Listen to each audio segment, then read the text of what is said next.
ఈమె ఎవరో, ఎంత ఉత్తమ కులంలో పుట్టిందో, ఎవరి పిల్లో, ఈ పిల్లవాడు నా పిల్లవాడని, వాడు సుక్షత్రియుడని, నా తేజస్సుకే వాడు సంభవించాడని నేను కాకతాళీయంగా తమలో వచ్చి చెప్తే అంగీకరించలేదని, ఇలా ఇంకా రాజు ఎన్ని చేశాడో అని ప్రజలు అనుమానపడకూడదని తెలియాలంటే సాధికారికంగా చెప్పగలిగిన వాడు ఒక్కడు దొరికితే ఈమెను స్వీకరించడానికి నాకు అభ్యంతరం లేదు. వ్యక్తిగా రాజుగా నలిగిపోతున్నాను, వ్యక్తిగా ఆమెను భార్యగా అంగీకరించగలదు, రాజుగా అంగీకరించలేకపోతున్నాను. ధర్మం అడ్డొచ్చేస్తోంది.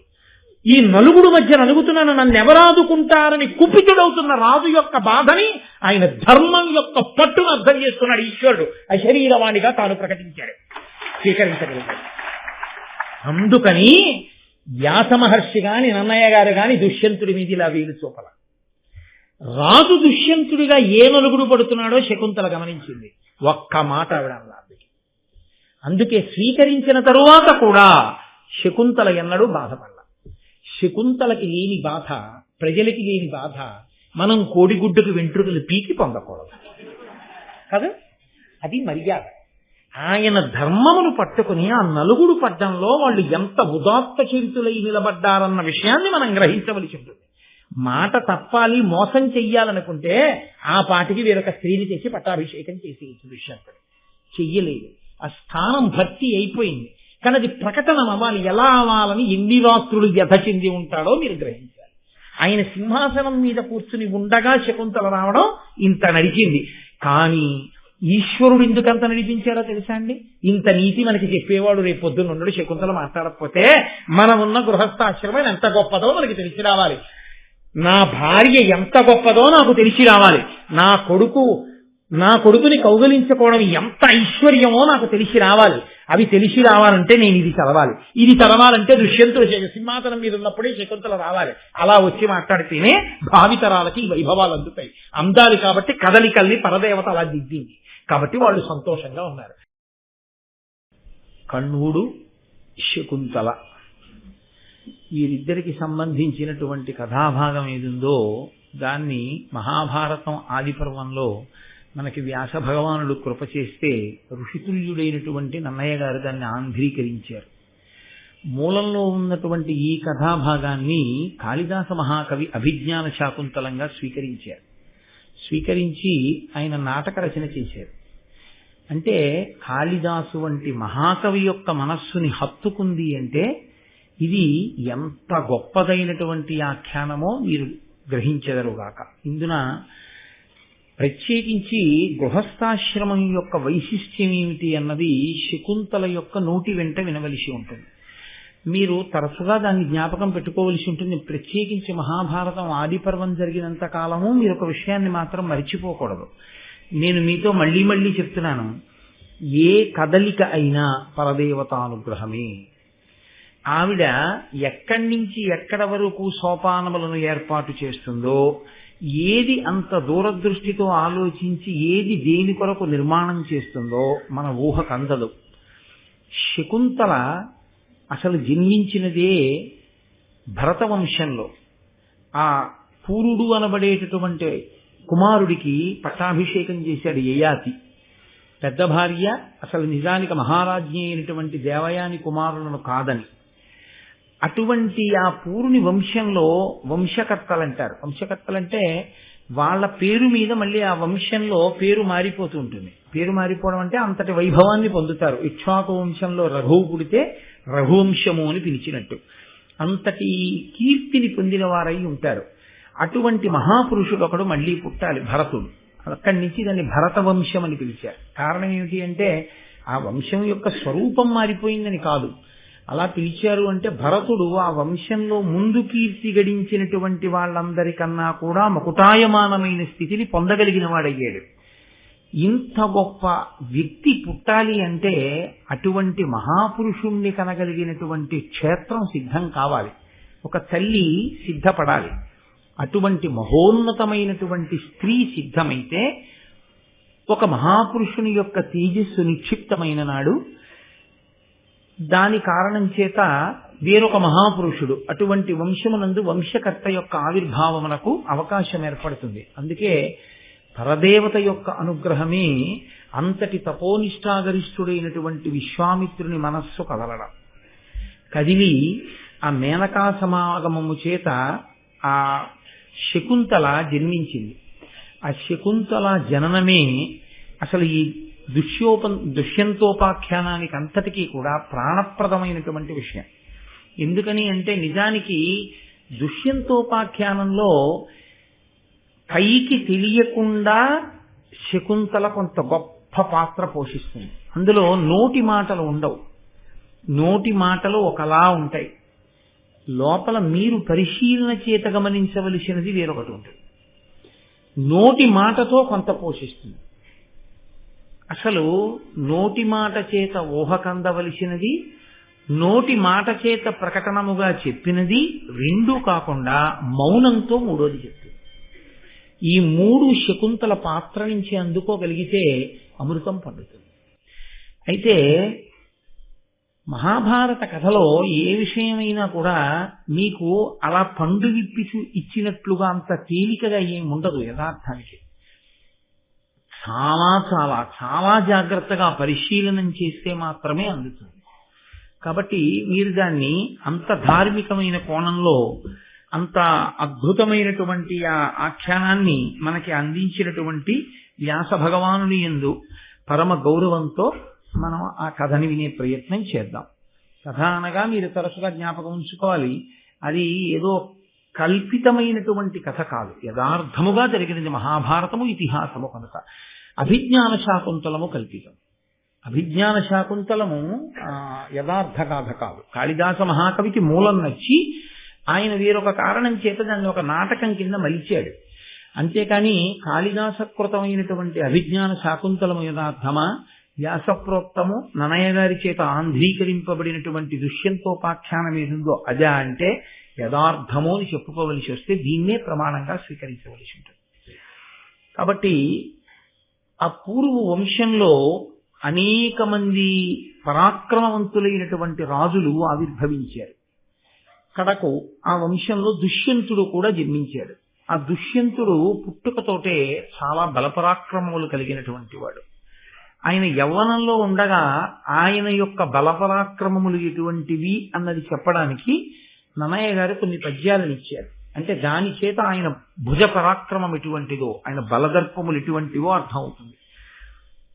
ఉర్వీరుహ నివహముతో పర్వతములు విరికి యొండు పర్వతములపై పర్వత వైచుసు యవ్వన గర్వంబున నొప్పి నుర్వి కడునధికుండై.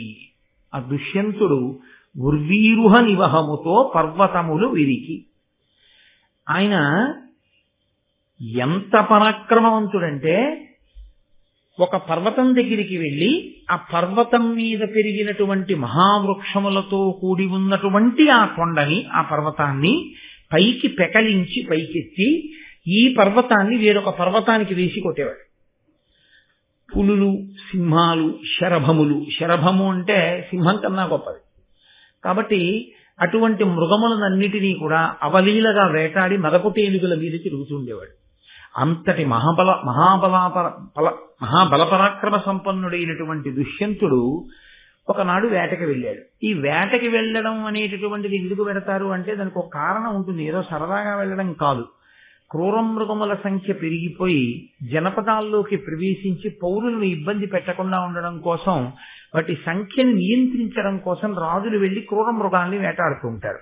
అందుకే వేట కూడా ఒక ధర్మం, వేట కూడా కొన్ని నియమాలతో ఉంటుంది. వేట వ్యసనము కాకూడదు. వేట వ్యసనమైతే దెబ్బతింటాడు మళ్ళీ. కాబట్టి అటువంటి దుష్యంతుడు వేటాడుతున్నాడు. ఆయన గొప్పతనం చెప్తూ ఆ దుష్యంతుడు అనంత సత్వుడు, సమస్తాశాంత మాతంగ మర్యాదాలంకృతమైన భూవలయమాత్మాయత్తమయ్యుండగా ఆదిత్యాంశ సమీర దుర్గమ మహోగ్రారణ్య దేవాళితో ఆదిక్షత్ర చరిత్రనేల అజితుండై బాహువీర్యంబునన్ అంటారు నన్నయ్య గారు. ఆ దుష్యంతుడు అనంత సత్వుడు. ఆయన ఎంతటి భూమండలాన్ని పరిపాలించాడు అంటే ఆయన రాజ్యానికి ఎల్లలేవి అని అడిగారు. ఆయన రాజ్యానికి ఎల్లలు దిశాగజములు అంటాం. రామాయణంలో శకర చక్రవర్తి యొక్క ఆఖ్యానంలో వస్తుంది. ఈ భూమండలాన్ని అన్ని దిక్కులా ఒక్కొక్క ఏనుగు మోస్తూ ఉంటుంది, 4 దిక్కులలోనూ కూడా. 4 దిక్కులలోనూ దిశాగజములు మోసేటటువంటి చివర్లు ఎక్కడ వరకు ఉన్నాయో అంత పర్యంతము ఆయన ఆధీనములో ఉండేది.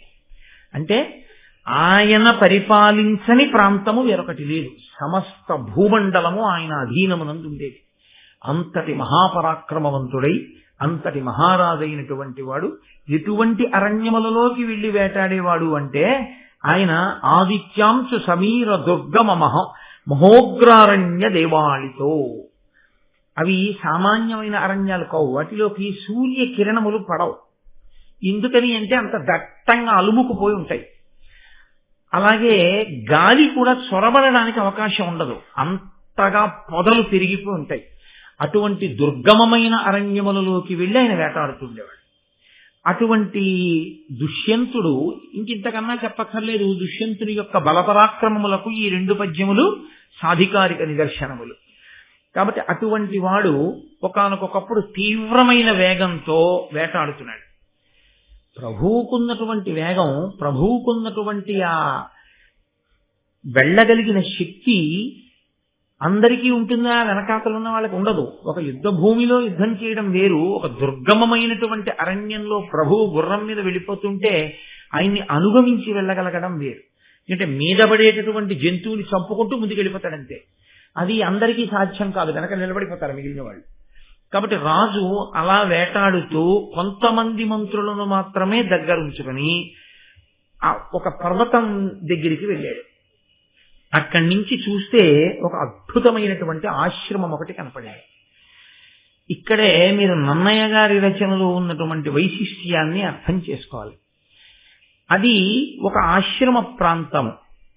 ఇప్పుడు వేటాడుతూ వెళ్ళినటువంటి దుష్యంతుడికి అది ఎవరి ఆశ్రమమో, అది ఆశ్రమమా కాదా అన్న విషయము తెలిసి ఉండడం ఒక విషయం, తెలియకుండా ఉండడం ఒక విషయం.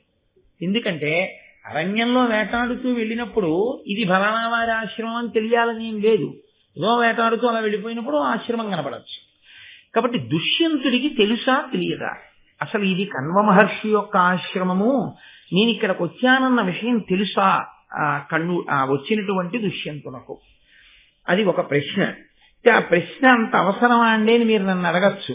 ఒక కోణంలో అది చాలా చాలా ముఖ్యమైన ప్రశ్న. అందుకని ఇప్పుడు ఆయన అక్కడికి వచ్చి చూశాడు ఒక ఆశ్రమాన్ని. అది ఎలా ఉంది? అమరపతి ఖాండవమునకు రమణను వైశ్రవణు చైత్ర రథమునకు సమానముగా దీనిని భూభాగమునను రచయించే ఒక్క కమలజుడు దయం. చతుర్ముఖ బ్రహ్మగారు దేవేంద్రుడి యొక్క ఖాండవ వనానికి, కుబేరుని యొక్క చైత్రరథము అనబడేటటువంటి వనానికి సమానమైనటువంటి ఒక గొప్ప వనాన్ని సృష్టి చెయ్యాలి అని అనుకున్నాడా అనిపించేటట్టుంది ఆ ఆశ్రమం, ఆ ప్రాంతం. దాని వైదికమైన సొబగు చెప్తారు నన్నయ్య గారు. ఎంత గొప్పగా చెప్తారంటే అక్కడ బ్రాహ్మణులు హవిస్సు సమర్పిస్తున్నారు. సమర్పించినప్పుడు ఆ అగ్నిహోత్రంలోంచి అప్పుడప్పుడు పొగలు వస్తాయి. ఆ పొగలన్నీ కూడా నిరంతరంగా అలా వస్తూనే ఉన్నాయి.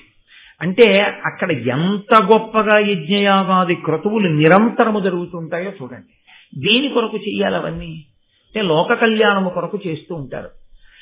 ఆ పొగంతా కూడా వచ్చి అక్కడ ఉండేటటువంటి లతలు చెట్లు వాటిని పట్టి, అది నెయ్యి వీసినప్పుడు వచ్చినటువంటి ధూమము కనుక కమ్మటి వాసనలు పట్టేట చెట్ల నిండా. అంత గొప్ప ఆశ్రమాన్ని చూశాడు. ఆ ఆశ్రమంలో ఉన్న వ్యక్తి చాలా గొప్ప తపస్వి. ఆశ్రమంలో ఉన్న వ్యక్తి సామాన్యుడు కాడు, మహానుభావుడు అని గుర్తించడానికి నన్నయ్య గారు మనకి కొన్ని విషయాలు చెప్తారు. ఇవి చాలా చాలా ముఖ్యమైనటువంటి భాగం యథార్థానికి. ఎందుచేత అంటే ఒక తపస్వి చాలా గొప్ప స్థితిని పొందేశాడు అనుకోండి, ఆయన శాంతితో ఉండడం కాదు, ఆయన ఎక్కడుంటాడో అక్కడ జాతి వైరం ఉన్నటువంటి జీవులు శాంతిని పొందుతాయి. ఇద్దరు వెళ్ళి దెబ్బలాడుకుని శాంతిని పొందడం వేరు. అసలు దానికి దీనికి పరిచయం ఏమి ఉండదు, కానీ పుట్టుకతో అది దీన్ని చూస్తే కళ్ళెర్ర చేస్తుంది. ఇది దాన్ని వేటాడుతుంది, అది దాని నైజం. దానికి ఎవరు పరిచయం చేయరు, దీన్ని నువ్వు వేటాడు అని చెప్పరు. చెప్పకపోయినా పిల్లికి ఎలకతో వైరం పెట్టుకో, నువ్వు ఎలక వెంట పడు, రాత్రుళ్ళు ఎలకని వెతుకు అని ఎవరైనా చెప్పారా? ఎవరు చెప్పరు. పిల్లి ఎలకను తరుగుతుందంతే. పిల్లిని కుక్క తరవాలని ఎవరైనా చెప్పారా? తరుగుతుందంతే. ఒక కుక్కని ఒక డేగ తరుగుతుంది, పైనుంచి వచ్చి కొడుతుంది కుక్కని. ఎవరైనా నేర్పారా? కోడి పిల్లకి గ్రద్దకి వైరం ఎవరైనా నేర్పారా? ఎవరు నేర్పరు. ఒక ఏనుగు సింహం, ఈ రెండిటి మధ్య ఉన్న వైరం అసాధారణ వైరం. అసలు ఎంత వైరం అంటే, అసలు సింహము అనబడేటటువంటి దానికి అత్యంత ఇష్టమైన మాంసం ఏమిటి అంటే ఏనుగు కుంభస్థలాన్ని బదలగొట్టి అందులో ఉన్న మాంసం తినడమే, అందులో ఉన్న ముత్యాలు చిమ్మడమే. అంత వైరం. అసలు ఆ ఏనుగుకి స్వప్నంలో సింహం కనబడితే చచ్చిపోతుంది. అందుకే సింహస్వప్నము అంటారు. అంత వైరం రెండిటికి. ఎవరు నేర్పారు ఈ రెండిటికి ఇంత వైరాన్ని? ఎవరు నేర్పలేదు. కానీ చిత్రం ఏమిటంటే, ఒక ఆశ్రమాన్ని నడుపుతున్నటువంటి వ్యక్తి మహాపురుషుడు అని గుర్తు ఏమిటంటే, ఆ ఆశ్రమంలోకి జాతి వైరం ఉన్న ప్రాణుల్ని తీసుకొచ్చి మీరు నిలబెట్టారనుకోండి, ఏనుగు సింహం ఒకదాని పక్కన ఒకటి ఎంతో ప్రేమగా నిలబడు. ఓ పిల్లి ఎలక కలిసి ఒకే పళ్ళెంలో ఏదో గింజలు కాయలు కాసిన పాలు కలిపినటువంటి అన్నము పడేస్తే ఆ పాలన్నాన్ని పిల్లి తింటుంటుంది, ఆ గింజలనేమో ఎలక తింటుంటుంది. ఎలకని పిల్లి తింటూ, పిల్లిని చూసి ఎలక భయపడు. అంటే సహజ వైరం ఏది ఉందో ఆ సహజ వైరమును మరిచిపోతాయి. దేనివల్ల మరిచిపోతాయి అంటే వైరమును మరిచిపోగలిగినంత సుహృద్భావం పెరుగుతుంది. ఈ సుహృద్భావం కలగడానికి కారణం ఏమిటి? ఆ ఆశ్రమంలో తపస్సు చేసేటటువంటి వ్యక్తి యొక్క మనస్సు పొందినటువంటి అత్యద్భుతమైన స్థితి వలన కలిగిన ప్రకంపనలు ఆ ప్రాంతాన్నంతటినీ కూడా కప్పుతాయి. మీకు ఎప్పుడైనా అంతే, ఒక మహాపురుషుడు ఒక ఇంట్లో ఉన్నాడు అనుకోండి, ఉంటే ఏమవుతుందంటే ఆలోచన అని ఒకటి ఉంటుంది. ఆయన ఎప్పుడూ ఆలోచన చేస్తుంటాడు. ఆయన ఆలోచనలు దేని గురించి ఉంటాయి? ఎప్పుడూ భగవత్ చింతన ఏదో చేస్తుంటాడు. పూజ చేయకపోవచ్చు ఆయన పూజ అయిపోయింది ఒక గంట తర్వాత, కానీ ఆయన ఏమిటి ఆలోచిస్తుంటాడు? రామాయణం గురించో, భాగవతం గురించో, భారతం గురించో, గీత గురించో, ఉపనిషత్తుల గురించో ఆయన ఏదో అలా ఆలోచనలు చేస్తూనే ఉన్నాడు అనుకోండి. చేస్తూ తిరుగుతూ ఉంటాడు ఇంట్లో. లేకపోతే ఏదో కాసేపు అలా విష్ణు సహస్రం చదువుకుంటాడు. లేకపోతే ఎప్పుడు ఏవో పవిత్ర గ్రంథాలు పెట్టి చదువుతూ ఉంటాడు. చదువుతున్నప్పుడు తన్మయావస్థ పొందుతుంటాడు. ఈ తన్మయావస్థని పొందుతున్నప్పుడు ఆయన మనసు పొందేటటువంటి భావ తరంగములు ఏమున్నాయో ఆ తరంగములు వ్యాప్తి చెందుతుంటాయి. వ్యాప్తి చెంది, మీరు నన్ను నమ్మండి, నేను నిజం చెప్తున్నాను, ఆ ఇంటి గోడల్ని పెండాల్ని కూడా పట్టుకుంటే ఏమవుతుందో తెలుసా అండి? నేను ఒకసారి యథార్థంగా అనుభవించే ఈ స్థితిని ఒకరి దగ్గర నేను చూశాను. ఏమీ పరిచయం లేదు. ఆయన వచ్చి తలుపు కొట్టాడు, మంచి రోహిణీ కార్తీలో. మా ఇల్లు కాదు, ఒక మహాత్ముడి ఇంటి గురించి చెప్తున్నాను. మా ఇల్లు అనుకునేది. ఆ ఇంటి ఇల్లాలు తలుపు తీసింది. తలుపు తీస్తే ఏం కావాలి మీకని అడిగింది. అమ్మ ఫలానా కుటుంబరావు గారి ఇల్లు ఇక్కడేనా? కుటుంబరావు గారి ఇల్లు ఇది కాదండి, కుటుంబరావు గారి ఇల్లు మీరు ఇది అనుకున్నారేమో, ఇవి ఈ సందులోనే రెండో ఇల్లు, ఈ పక్కింటి విడిచిపెడితే ఆ పక్కిల్లు కుటుంబరావు గారి ఇల్లు. ఓ అలాగా తల్లి రోహిణీ కార్తె కదా, ఆ ఇల్లు వెతుక్కోవడంలో నాలిక పిడచకట్టిపోయిందమ్మా, కాసిన మంచినీళ్ళు ఇస్తారా అన్నాడు. ఆవిడ లోపల నుంచి మంచినీళ్లు పట్టుకొచ్చి గడప దాటి లోపలికి వచ్చి తీసుకోండి. ఆయన గడప దాటి లోపలికి వచ్చి మంచినీళ్ళు తాగాడు. తాగా గ్లాస్ అక్కడ పెట్టి జేబులోంచి రుమాలు తీసి ముఖం తుడుచుకుని చెమట ఒక్క క్షణమాగా అన్నాడు, అమ్మాయి ఇంట్లో ఎవరైనా మహాత్ములు ఉంటారా అన్నాడు. ఆవిడ నవ్వేసి ఊరుకుంది. ఆవిడ యజమాని ఆ మహాత్ముడు. ఆవిడ నవ్వేసి ఊరుకుంది. అమ్మా ఈ ఇంటి ప్రశాంతత చెప్పేస్తుందమ్మా, ఎంత ఆందోళనలో ఉన్నవాడైనా గడప దాటి ఇంట్లోకి వస్తే శాంతి పొందుతాడమ్మా, ఆ మహానుభావుణ్ణి చూడాలమ్మా ఒక్కసారి, ఎంత గొప్ప భావ ప్రకంపనలు ఉన్నవాడమ్మా ఆయన అన్నాడు. ఆయన పట్టుకున్నాడు, ఒక ధర్మామీటర్ వేడి పట్టుకున్నట్టు పట్టేసుకున్నాడు అంతే. అది మీకు ఇళ్లల్లో కూడా ఉంటుంది. ఎప్పుడు ఇలా మెళ్ళో సమయం లేకుండా, సందర్భం లేకుండా చెంపకోవడం తింపేస్తున్నట్టు చూపించడం, ఎవరి ముఖాలు చూసినా ప్రసన్నత లేకుండా, ఏ ఆడవారిని చూసినా ఇలా అలా ముఖాలు ముడుచుకుని ఎప్పుడు కత్తులట్టుకుని బరిసెలట్టుకుని వేటాడుకుంటూ కొట్టుకుంటూ తిట్టుకుంటూ ప్రతిరోజు ఏ పేపర్లో చూసినా ఫస్ట్ పేజీలో ఏముంటుంది? నెత్తురోడుతున్న శవాలు, హింసతో కూడుకున్న సన్నివేశాలు. అవి ఇంట్లో ఎదురుగుండా టీపాయి మీద ఉండేటటువంటిది. అది తప్ప భగవద్గీత ఉండదు, ఓ రామాయణం ఉండదు, ఓ భారతం ఉండదు. ఎప్పుడు చూసినా అదే ఇంటి నిండా. ఏ క్యాసెట్ చూసినా అదే, ఏ ఛానల్ చూసినా అదే. ఇంట్లో ఉన్న వాళ్ళు ఎప్పుడూ చూసేది అదే, తింటూ చూసేది అదే, తాగుతూ చూసేది అదే. మీరు ఆ గడప దాంట్లో లోపలికి వెళ్ళండి, మామూలుగా వెళ్ళి పలకరిద్దాం అనుకున్న వాళ్ళు దెబ్బలాడు వస్తారు. వ్యగ్రత పట్టి ఉంటుంది ఇంటిని. మీరు ఇది మనకి పురాణములు రుజువు చేస్తాయి. మహాభారతాన్ని మీరు ఏదో కాకతాళీయంగా అలవోకగా తీసుకోకండి. ఒక మహారణ్యంలో జాతి వైరం కలిగిన జంతువులు అక్కడికి వస్తే అలా ఉండగలిగాయంటే మన ఇల్లు ఎందుకు అలా ఉండలేకపోతుంది? నువ్వు పెట్టకుండా ఛానల్ రాదు, నువ్వు పెట్టకుండా సినిమా రాదు, నువ్వు తీసేస్తే ఆ హింస సన్నివేశం నువ్వు చూడవు. కానీ అటువంటిది ఉన్నప్పుడు పేపర్లో ఫస్ట్ పేజీలో అలాంటివే కనపడుతుంటే నువ్వు ఒక్క పావు గంటలో పేపర్ చూసేసి ఏ కబ్బోర్డ్లోనే పెట్టేయాలి. అదే ఎందుకు టీపై మీద అస్తమానం? ఇంట్లో పవిత్రమైన స్థలంలో కనపడుతుండేటట్టుగా ఒక భగవద్గీత నువ్వు చదివావో చదవలేదో తరువాతి మాట. 2 పువ్వులు పట్టుకెళ్ళి ఇంట్లో రామాయణం, భగవద్గీత, భాగవతం కబ్బోర్డ్లో ఉండి 4 పువ్వులు రోజు వాటి మీద వేసి భగవంతుడి నిర్మాల్యం తీసినట్టుగానే వాటి నుంచి ఆ నిర్మాల్యం కూడా తీసేయడం నీకు వస్తే ఏదో ఒకనాడు నీ ఇంట రామాయణ, భారత, భాగవతములను సాధికారిక ప్రవచనం చేసి జాతికి మార్గదర్శనం చేయగలిగిన ఒక మహాపురుషుడు నీ వంశంలో జన్మిస్తాడు. నువ్వు రామాయణ, భారత, భాగవతాలకు 3 పువ్వులు వేస్తే అంతపాటి ఖాళీ ఎందుకున్నది మనకి? భారతం వినడం దేని కొరకు అంటే కణ్వుడు ఒక అటవీ ప్రాంతం, ఆశ్రమం అంటే కొత్తగా ఏదో ఉండదు, అడవిలోనే ఒక చోట అలా తయారు చేసుకుంటాడు ఆయన, ఓ పాక వేసుకొని. ఆయన అలా సాధించుకోగలిగింది, మన ఇంటిని మనం ఎందుకు అలా చేసుకోలేకపోతున్నాం? ఏదో వంక పెట్టి ఏం చేస్తామండి అంటావు తప్ప నీ సాధన చేత నువ్వు అలా ఎందుకు చేసుకోలేకపోతున్నావు? అది యథార్థములకు మహాభారతం విన్నవాడు వేసుకోవలసినటువంటి ప్రశ్న. మనం అలా ఎంత దైవీ సంబంధంతో, సాత్విక భావనతో, పరమ ప్రశాంతమైనటువంటి చిత్తంతో, భగవత్ సంబంధమైన తలంపులతో మంచి మంచి కీర్తనలు ఇంట్లో మోగుతుండగా చక్కగా ప్రతిరోజు సాంబ్రాణి ధూపం వేస్తూ గదులకి అందంగా మనం వైదికంగా ఎటువైపుకి తల తిప్పి చూసినా భగవన్మూర్తులే కనపడుతూ అలా ఇంటిని ఉంచుకోగలుగుతున్నావా? నీ ఇల్లు ఒక దేవాలయంగా ఉంటుందా? గడప దాటి లోపలికి వెళితే ఏమిటి కష్టం అలా ఉంచడానికి? ఏదో నీకున్నటువంటి అభిలాష అడ్డు రావాలి తప్ప, లేకపోతే ఇవి పెట్టుకోవడం పెద్ద కష్టమైనటువంటి విషయం మాత్రం కాదు. అంతకన్నా నేను దాని మీద వివరణ చేసి ఏదో విమర్శ చేయడం నా ఉద్దేశ్యం కాదు.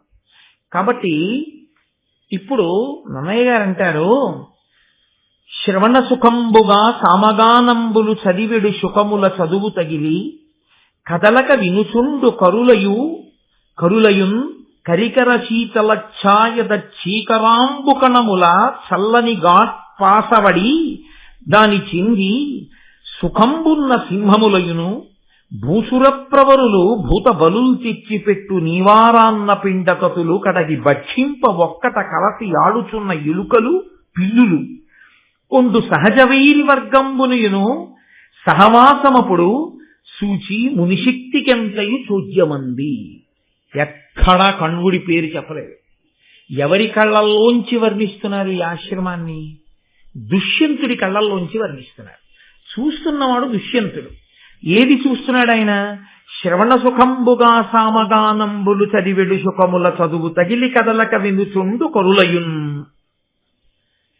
అక్కడ ఎప్పుడూ సామవేదం వినబడుతుంటుంది.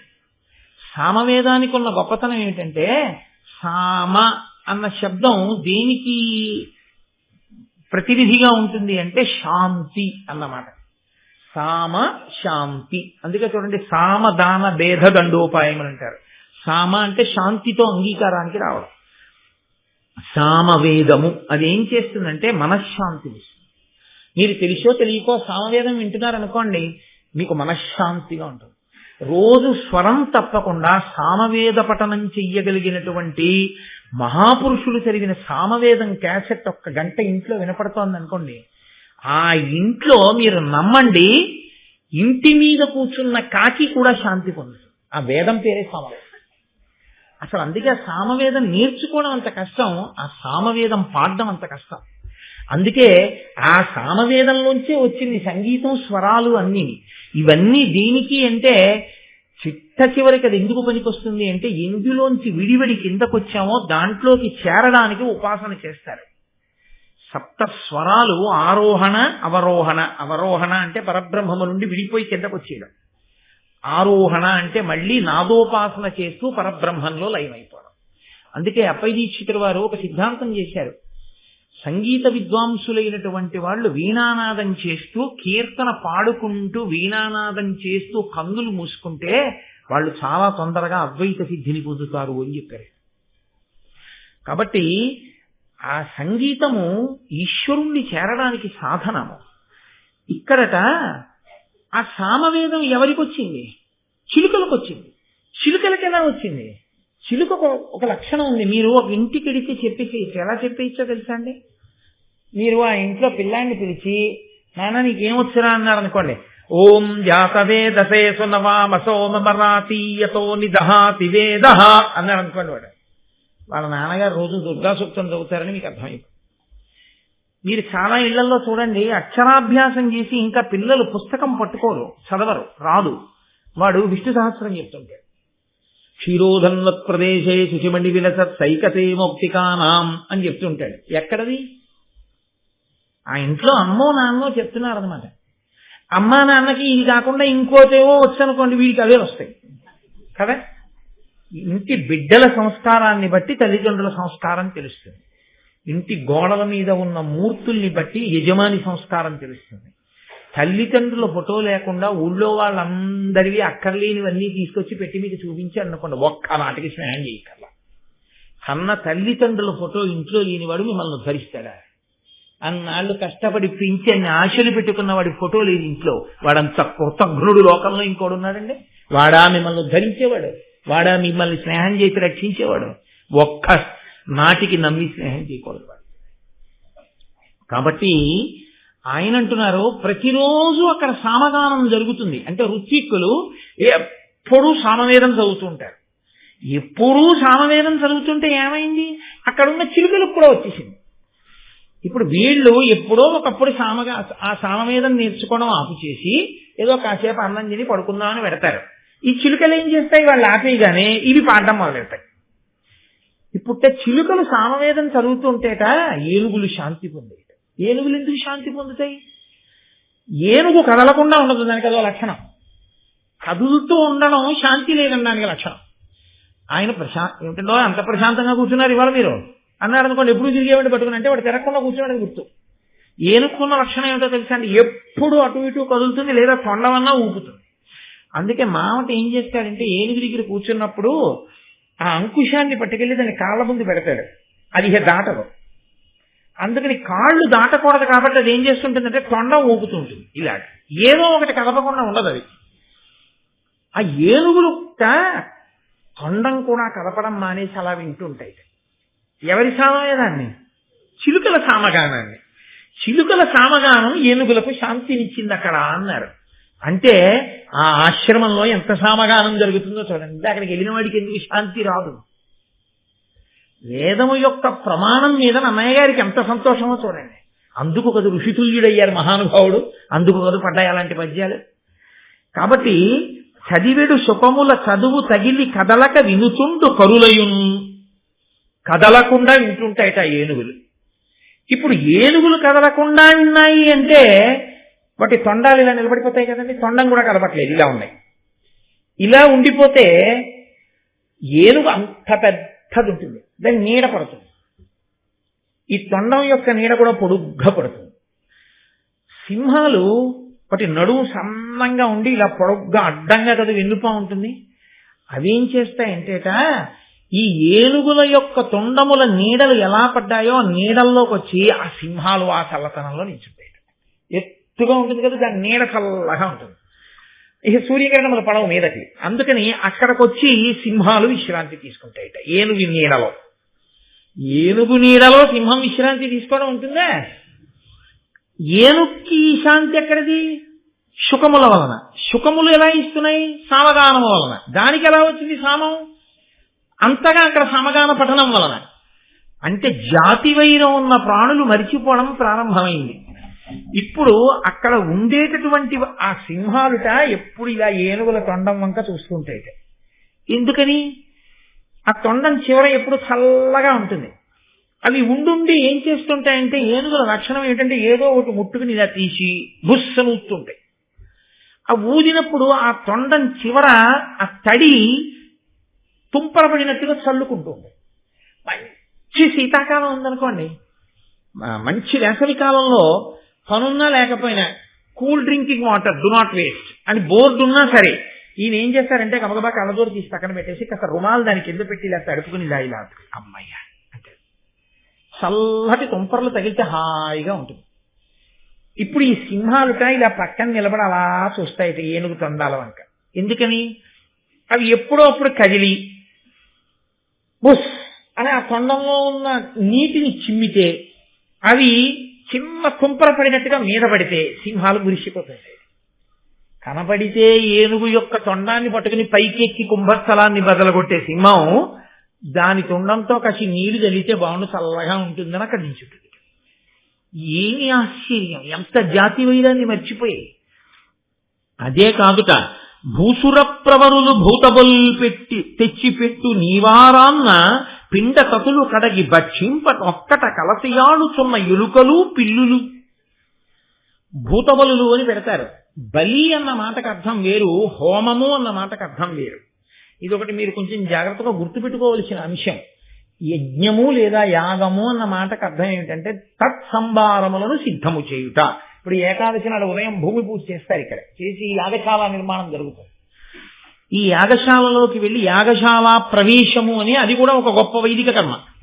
అందులోకి ప్రవేశిస్తారు మంగళధ్వనితోటి. లోపలికి వెడతారు ఋత్విక్కులు. వెళ్ళిన తర్వాత చుట్టూ కూర్చుని జపాలవి చేస్తారు. అప్పుడు ఇంకా హోమం మొదలవలేదు. అగ్నిని రగల్చి అందులోకి హవిస్సు ఇచ్చినప్పుడు హోమం చేస్తున్నాడు అంటారు. అది హోమం. అప్పుడు ఆ హవిస్సు వేస్తుంటే దేవతలకి. బలి అన్న మాటకు అర్థం ఏంటంటే అగ్నిముఖంగా ఇవ్వరు, తిన్నగా పట్టుకెళ్ళిపోయి కాస్త అన్నం పట్టుకెళ్ళి, మీరు దేవాలయాల్లో చూస్తుంటారు ఓ గిన్నెతోటి, ఓ పెద్ద గిన్నెతోటి అన్నం పట్టుకుని ముందు గంట కొట్టుకుంటూ నడుస్తారు. నడిస్తే ఆ అన్నం పట్టుకెళ్ళి దేవాలయంలో వివిధ దిక్కుల యందు పెడతారు. ఆ బలిపీఠము అని ఉంటుంది, దాని మీద పెడతారు. ఇది తిన్నగా తినేస్తాయి బలులు. అంతేగాని బలి అంటే మీరు ఇంకొకలా ఊహించకూడదు, దాన్ని ఏదో రౌద్రభావనతో ఆలోచన చేయకూడదు. అది పక్షులు వచ్చి తింటాయి. అలా వెళ్ళిపోతున్న కుక్క పిల్లి తినేస్తుంది. ఏదో గోడ నుంచి పరిగెత్తిందో పిల్లి అది తింటుంది కాస్త అన్నం. ఉగ్రభూతములు తిరుగుతుంటాయి లోకంలో, ఆ ఉగ్రభూతములు కూడా తింటాయి ఆ బలిని. కాబట్టి బలి అంటే తిన్నగా వండి తెచ్చి ఎదురుగుండా ఉన్న ప్రాణులకు పెడితే బలి. దేవాలయంలో పెడతారు, అలా బలిపీఠం అంటారు. ఆ బలిపీఠం మీద పెడతారు. పెడితే అవి తింటాయి బలు. అంటే అంతకన్నా ఇంకా దాని గురించి ఎక్కువ ఆలోచించకండి, నేను దాన్ని సాత్వికంగా చెప్తున్నాను. కాబట్టి అలా ఇస్తే బలులు అంటారు. ఇప్పుడు అక్కడ ఉండేటటువంటి వేదం చదువుకున్న బ్రాహ్మణులు ఆశ్రమం చుట్టూ తీసుకొచ్చి బలులు పెడుతున్నారు. ఇది ఎవరు చెయ్యవలసిన పని అంటే దేవాలయంలోనూ చేస్తారు, నిజానికి ఇంట్లో కూడా చెయ్యాలి. భూతబలి అని యజమాని తాను అన్నం తినకముందే కొంత అన్నాన్ని తీసి భూతములకు వెయ్యాలి.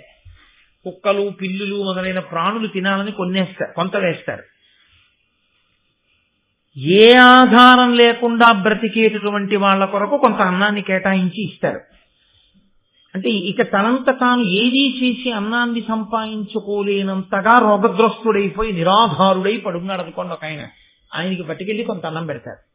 అతిథిగా పిలిచి కొంతమందికి పెడతారు. తనంత తానుగా సమయానికి వచ్చి తలుపు కొట్టిన వాడిని కూర్చోబెట్టి కొంత పెడతారు. తర్వాత తాను తింటాడు. తాను తినగా మిగిలిన దాన్ని భార్య తింటాడు. అది ధర్మం, గృహస్థాశ్రమం. ఎంతవరకు జరుగుతోంది అన్నది పక్కన పెట్టాడు. తెలుసుకోవడం అంటూ చేశారనుకోండి, ఇదేం పెద్ద విశేషమైన విషయం కాదండి. మీరు ఇవాళ చేయకపోవచ్చు, తప్పేం లేదు. కానీ తెలుసుకున్న తర్వాత ఇవాళ కాకపోతే రేపు శంకర్ గారు చేసిలా అలా ఏదో ఇంత అన్నాన్ని తీసి రేపు ఒక మంచి రోజున ప్రారంభం చేసుకుని చక్కగా ఏదో కొన్ని భూతములు తింటాయని చెప్పి కాస్త అన్నాన్ని అలా చల్లేసి భోజనం చేయడం అలవాటు అయిందనుకో, నువ్వు మంచి పని చేస్తున్నావా లేదా? యథాతథంగా చెప్పినదంతా చేయగలమా అంటే చెయ్యమనే చెప్తాయి శాస్త్రాలు. కానీ మనం ఎంతవరకు చేయగలము అన్నది అంతా చేయగలము అనే ప్రారంభం చేసి అక్కడికి చేరుకోవాలనే కోరుకోవాలి. మనం చేయగలిగినంత అన్న మాట అనకూడదు. శాస్త్రం చెప్పినంతా చెయ్యాలి, ఆ స్థాయికి చేరాలనుకోవాలి. ప్రారంభం చేస్తే ఇప్పుడప్పుడు అది జరగడం ప్రారంభమవుతుంది. ఉదాహరణవుతాడు, ఆ భోజనానికి తను కూర్చునే వాళ్ళకి ఇంటికి తలుపు కొట్టి ఎవరు వచ్చాయి, ఏం భోజనం చేశారా, లేదండి ముందు మీతో రండి, కాళ్ళు కడుక్కొని కూర్చోండి, కాస్త వాళ్ళకు కూడా వడ్డించి కాస్త అన్నం పెట్టడం, పరమ ప్రశాంతంగా చక్కగా సంతోషంగా ఒకరికి పెట్టి పంపించడం అది అలవాటైతే ఇంకంతకన్నా ఏమిటండి వైదిక ధర్మం. అంతే, అలా ప్రశాంతంగా బ్రతకడమే. కాబట్టి బలులు పెడుతున్నారు ఆశ్రమంలో అన్ని చోట్ల, ఆ భూతములన్నీ తినాలని. దాన్ని ఎవరు తింటున్నారట? ఎలుకలు పిల్లులు కలిసి తింటున్నాయి ఆ అన్నాన్ని. అన్నం తినడానికి ఎలకొస్తే పిల్లి ఇంకా అన్నం తింది ఎలకని తింటుంది. కానీ అక్కడ ఏమిటంటే ఎలక పిల్లి కలిసి అన్నాన్ని తింటున్నాయి. అంటే వాటి మధ్య వైరం లేదు. పైన చెప్పిన ప్రాణులు ఒకలా శాంతి పొందితే ఇక్కడ ప్రాణులు ఒకలా శాంతి పొందుతున్నాయి. ఆ దుష్యంతుడు చూసి అనుకున్నాక, అబ్బా ఏమి చోద్యమయ్యా, ఏమి ఆశ్రమమయ్యా, ఈ పరిస్థితిని బట్టి ఇందులో ఉన్నటువంటి వ్యక్తి, ఈ ఆశ్రమాన్ని నిర్వహిస్తున్నవాడు ఎంతటి తపశ్శాలియో నాకు అర్థమవుతోంది అనుకున్నాడు. ఇందులో ఎవరో ఏమైనా చెప్పారా? దుష్యంతుడు ఫలానా వారి ఆశ్రమాన్ని చూస్తున్నాడు అని చెప్పారా? చెప్పలేదు.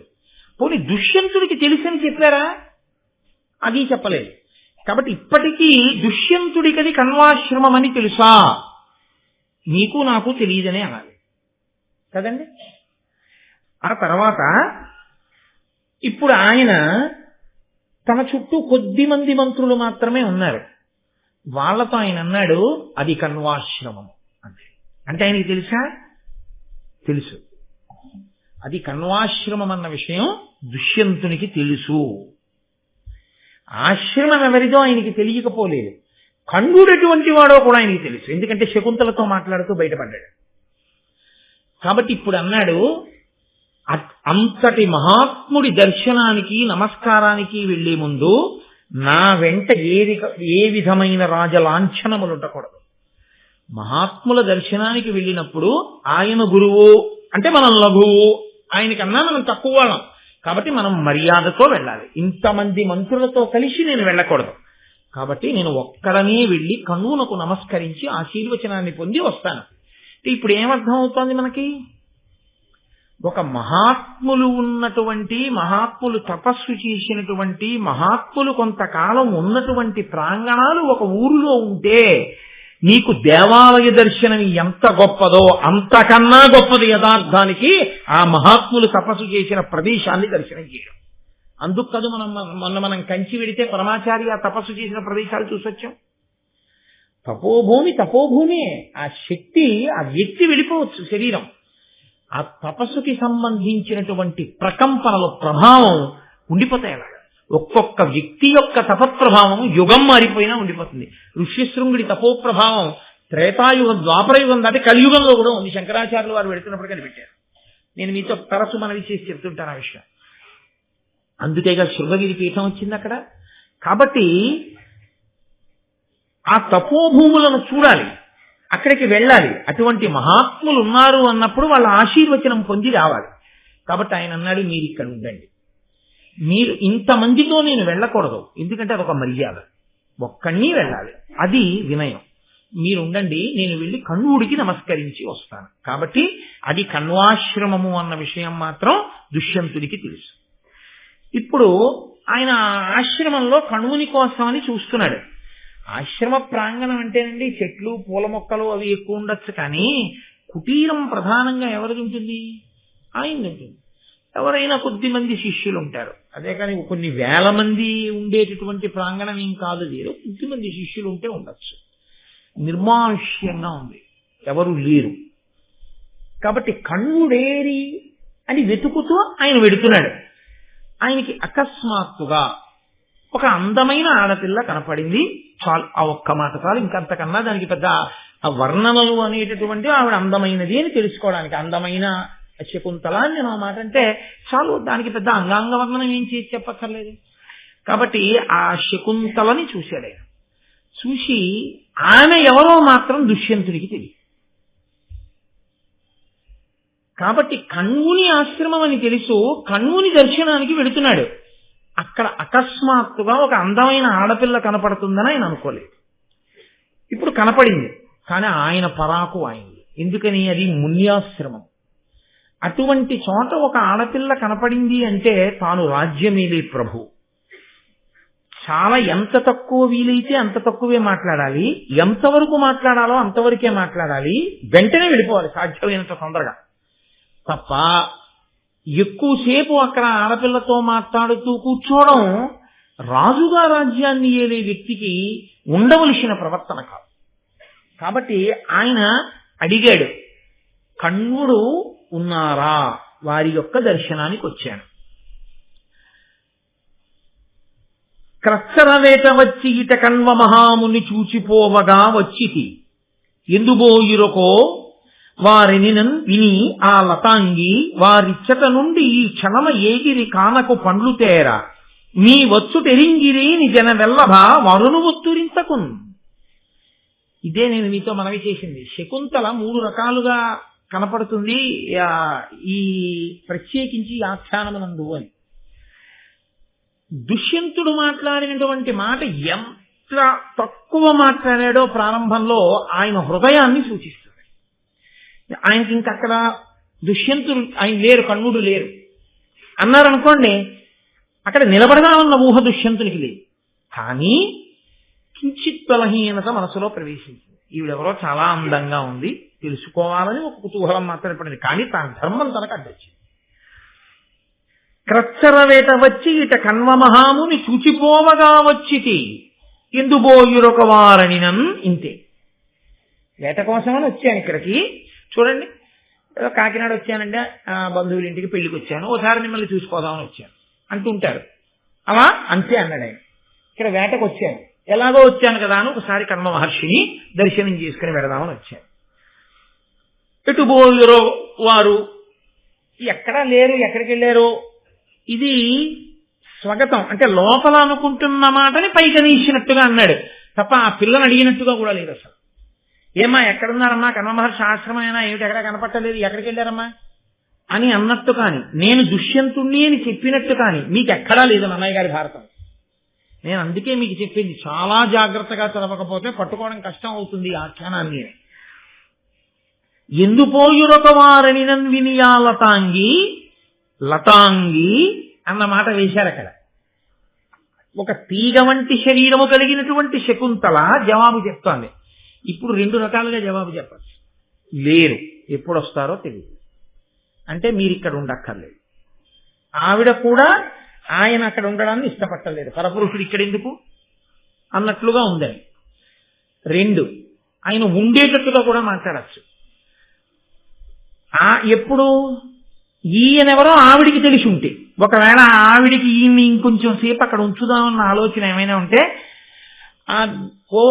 అరణ్యానికి వేటకొచ్చారా, వేటకొచ్చానన్నాడు కానీ నేను దుష్యంతుణ్ణి దేశమేలే రాజునని చెప్పలేదుగా ఆయన. అయినా ఈవిడికి తెలిసి ఉండి ఉండాలి. ఎందుకని తెలిసి ఉండి ఉండాలి? ప్రభువు యొక్క గుణములను విని, ఇంత అందగాడు, ఇంకా బ్రహ్మచారి, పెళ్ళవలేదు, ఇటువంటి వాడికి నేను భార్యనైతే బాగుండు అన్న ఆలోచన ఏర్పడి ఉండొచ్చు శకుంతలకి. అలా ఎందుకు ఏర్పడుతుందని మీరు అనుకుంటున్నారు, కోటేశ్వరారు అంటారేమో. ఆమె రాజర్షి కూతురు, విశ్వామిత్రుడి కూతురు. కాబట్టి ఒక క్షత్రియుడికి ఇల్లాలను అవుదామని ఎందుకు అనుకోదు? అప్పటికి బ్రహ్మర్షి కాడు విశ్వామిత్రుడు, మేనకా సంగమ సమయానికి. కాబట్టి ఆమె దుష్యంతునికి భార్యనవుదాం అనుకుని ఉండట్టు. ఆ కోరిక ఎందుకు పుట్టాలి అంటే పరదేవతానుగ్రహం కావాలి కాబట్టి ఆవిడ భరతుడికి తల్లి అవ్వడానికి, దుష్యంతుడికి భార్య అవ్వడానికి శకుంతల పుట్టింది. కాబట్టి ఆ ఆలోచన ఎందుకు రాదు? వచ్చి తీరుతుంది. కాబట్టి ఇప్పుడు దుష్యంతుడు వెళ్ళిపోయాడు అనుకోండి, ఇక మళ్ళీ దుష్యంతుడు ఎప్పుడు వస్తాడో తెలియదు. కాబట్టి ఇప్పుడు ఆవిడ నోట్లోంచి వచ్చే మాట ఏదై ఉండాలి, కాసేపు ఆయన నిలబెట్టేదే అయి ఉండాలి. ఆయన నిలబడితే కదా తర్వాత కథ నడవడం. అప్పుడు ఆవిడేమంది? లేరు, ఎప్పుడు వస్తారో తెలియదు అనలేదు. ఆవిడ ఏమందో తెలుసా అండి? ఆ లతాంగి వారిచ్చట నుండి ఈ క్షణమయ్యేగిరి కానకు పండ్లు చేరా మీ వచ్చు టెరింగిరేని జనవల్లభ వరును ఒత్తురింతకున్.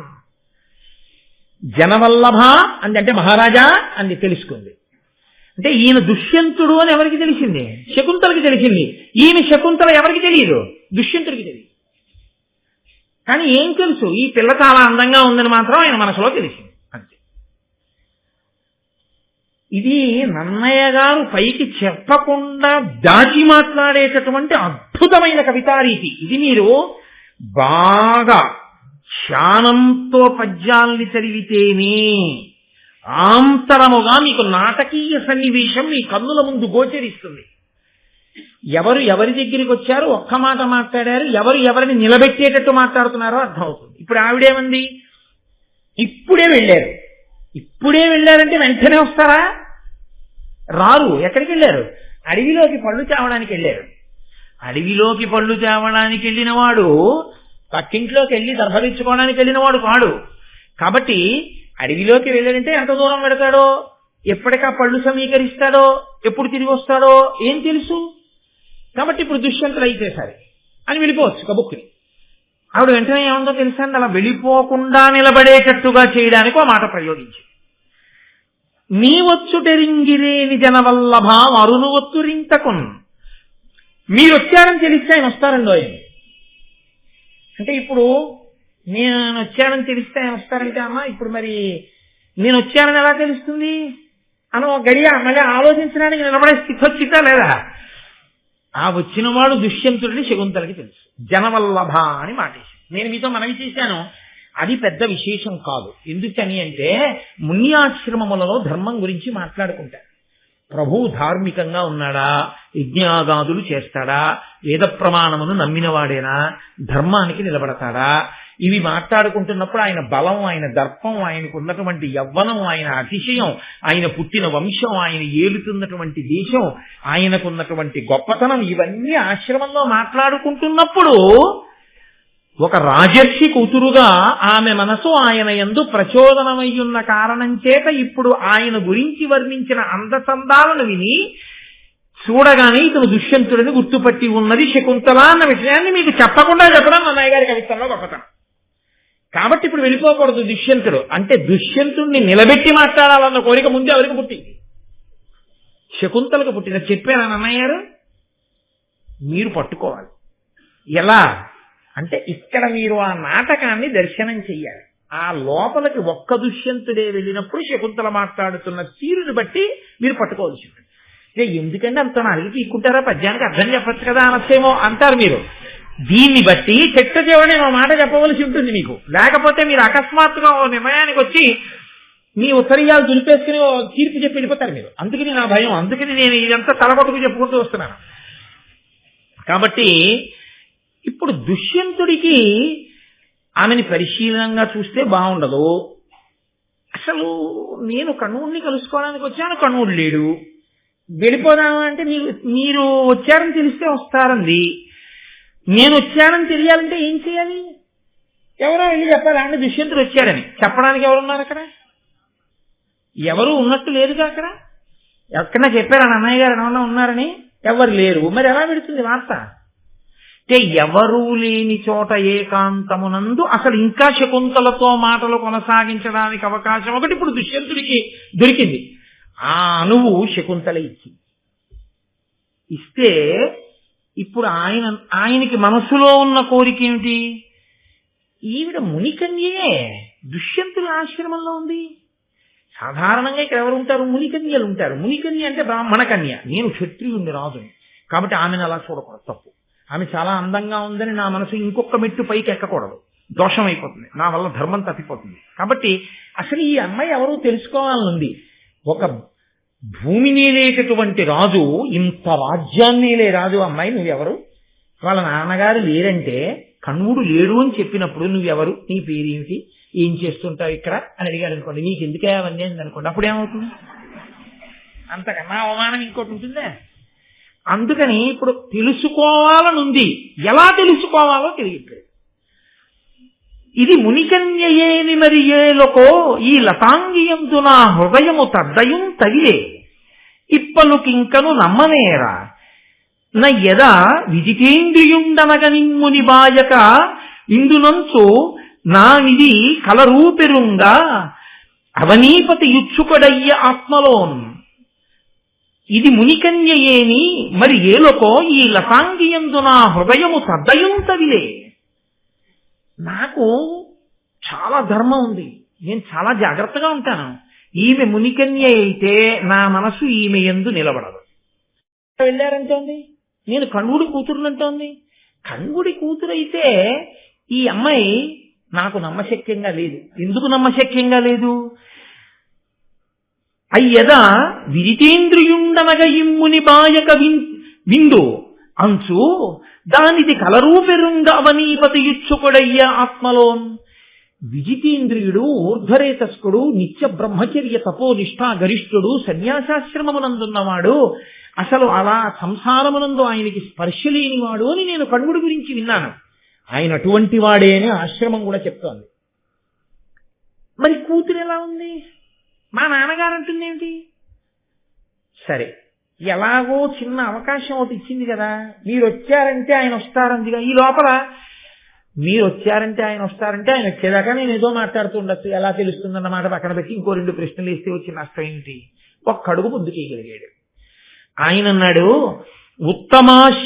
ఉత్తమాశ్రమ శిష్టితుడు ఊర్ధ్వరేతుడైన కణ్వ మహాముని అనఘచరితుండు. అట్టి మునికి ఎట్లు కూతురు అయితివి, దీనిని నాకు ఎరుంగక చెప్పుము నలిన నేత్ర. ఊర్ధ్వరేతస్కుడు, నిత్య బ్రహ్మచారి అయినటువంటి మహానుభావుడు కణ్వుడు. ఆయనకి నువ్వు కూతురు ఎలా అయ్యావు?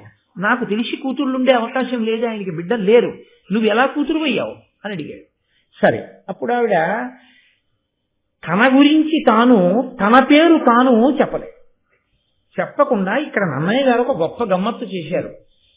ఈ ప్రశ్న ఇంతకు ముందు ఇంకొక ముని కూడా అడిగాడు. ఇక్కడికి వచ్చి ఎవరో మునులు అలా వెళ్ళిపోతూ ఆశ్రమానికి వస్తారు కదండి, వచ్చి నాన్నగారండి నాన్నగారండి నేను పిలుస్తుంటే, అదేమిటి కణ్వ మహర్షి మీకు సంతానమా, మీకు కూతురుందా అని అడిగాడు.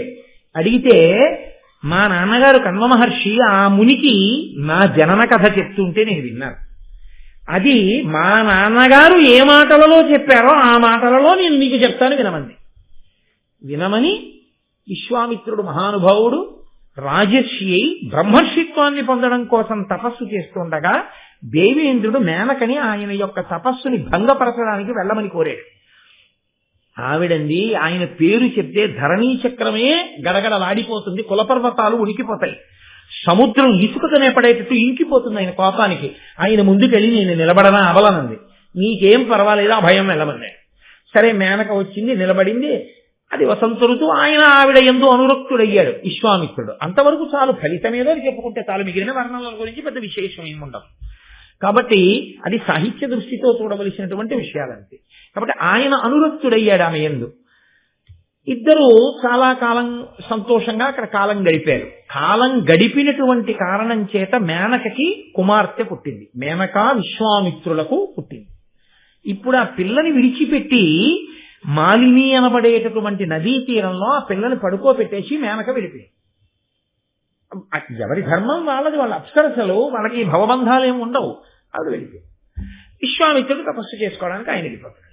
నిర్దయగా చంటి పిల్లని ఎలా విడిచిపెట్టి పెడతాడు?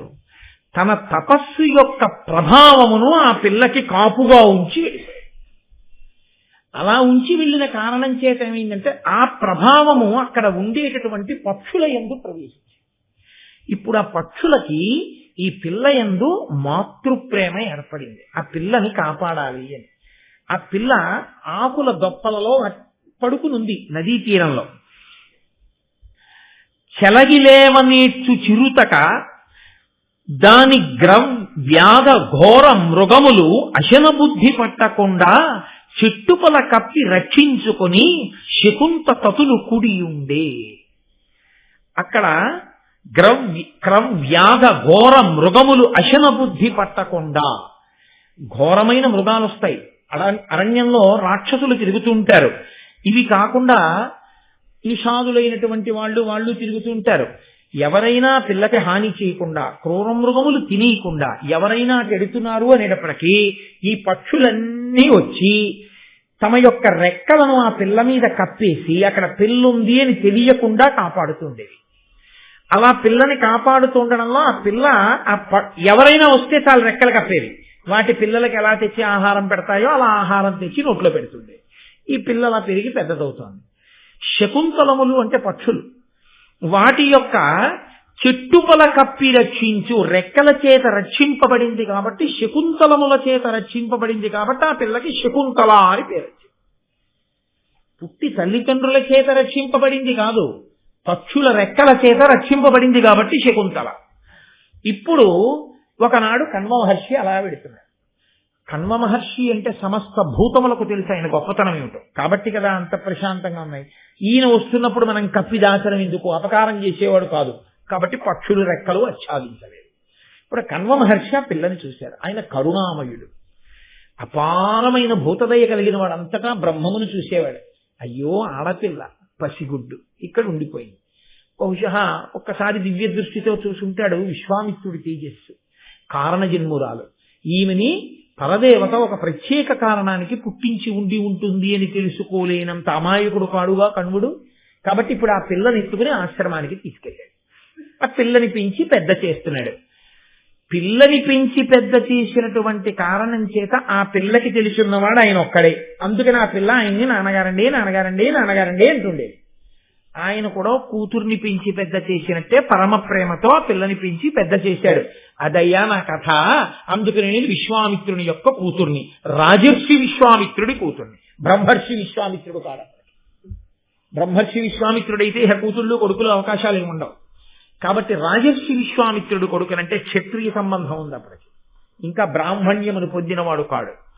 కాబట్టి నేను నీకు ఇల్లాలినవడానికి తగిన దాననే అన్న మాటని దుష్యంతుడికి ఉప్పందించింది ఎవరు? శకుంతలే.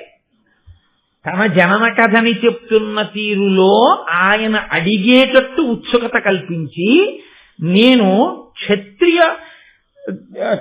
క్షత్రియుల కడుపున పుట్టినదాన్ని సుమా, కాబట్టి నీకు ఇల్లాలిని కావచ్చు అన్నట్టుగా ఉప్పందించింది. ఇప్పుడు వెంటనే ఆయన అనుకున్నాడు, పరమ సంతోషం, ఇందుకు కదూ నా మనసు లగ్నమైంది. ఈమె బ్రాహ్మణ కన్య కాదు, ఈమె క్షత్రియ కన్య, కాబట్టి యోగ్యురాలు, నేను పెళ్లి చేసుకోవచ్చు. ఇప్పుడు ఆయనకి 2 ధైర్యాలు వచ్చాయి. ఒకటి, ఈ పిల్లని పెళ్లి చేసుకోవచ్చు. 2, ఈ పిల్ల కూడా నా యందు అనురక్త, లేకపోతే ఇన్ని విషయాలు నాతో ఎందుకు మాట్లాడుతుంది? మా నాన్నగారు లేరని ఎప్పుడో తలిపేసేసాను. ఇన్ని మాట్లాడుతోంది అంటే పైగా అర్ఘ్యపాద్యాదులనిచ్చింది, సేవించింది. మాట మాట్లాడి పంపించవలసినటువంటి చోట ఇన్ని పూజలు అందించవలసిన అవసరమే ఉంది. ఏదో ప్రీతి మనసులో లేకపోతే ఆయన మీద, ఆయన గురించి వినో, ఆయన గురించి గౌరవం మీదో, మొత్తం మీద ప్రీతి ఉంది. అది గౌరవంతోనూ ఉండొచ్చు, ఏదొక భావన చేత ఉండొచ్చు. శకుంతలకున్నది మాత్రం ఆ భావనే. ఆయనకి భార్య కావాలని ఆవిడికి కోరిక ఉంది. అది చెప్పారా అన్నయ్య గారి కథలో? చెప్పక్కర్లేదు, చెప్పకుండా చెప్తున్నారు. అదే మహాకవుల యొక్క రచన. మాటలు బట్టి చెప్పట్లా, దేవయాని ఇన్న మాటలు మాట్లాడిన తీరుని బట్టి ఆవిడ మనసు మీకు తెలియదా? ఇది అంతే. కాబట్టి ఇప్పుడు దుష్యంతుడు వెంటనే చొరవ తీసుకుని అన్నాడు, ఈ మునిపల్లె నుండుటిది ఏలకరం మనురాగమప్పగా భామిని, నాకు భార్యవయి భాసురలీల అశేష రాజ్య లక్ష్మీ మహనీయ సౌఖ్యముల మేలుగనందు అనిందితేందు పాదామల తుంగ హర్మ్యముల హారి హిరణ్మయ కుటిమంబులం. ఏమిటి నీకు ఈ పర్ణశాలలు ఏమిటి, అరణ్యం ఏమిటి, ఈ చెట్లు ఏమిటి, యజ్ఞవేదికలు ఏమిటి, ఈ తపస్సు ఏమిటి, ఎందుకు ఇవన్నీ నీకు? ఇవి నీకు యోగ్యం కాదు. నా చెయ్యందుకో పనిగ్రహణం చెయ్యి.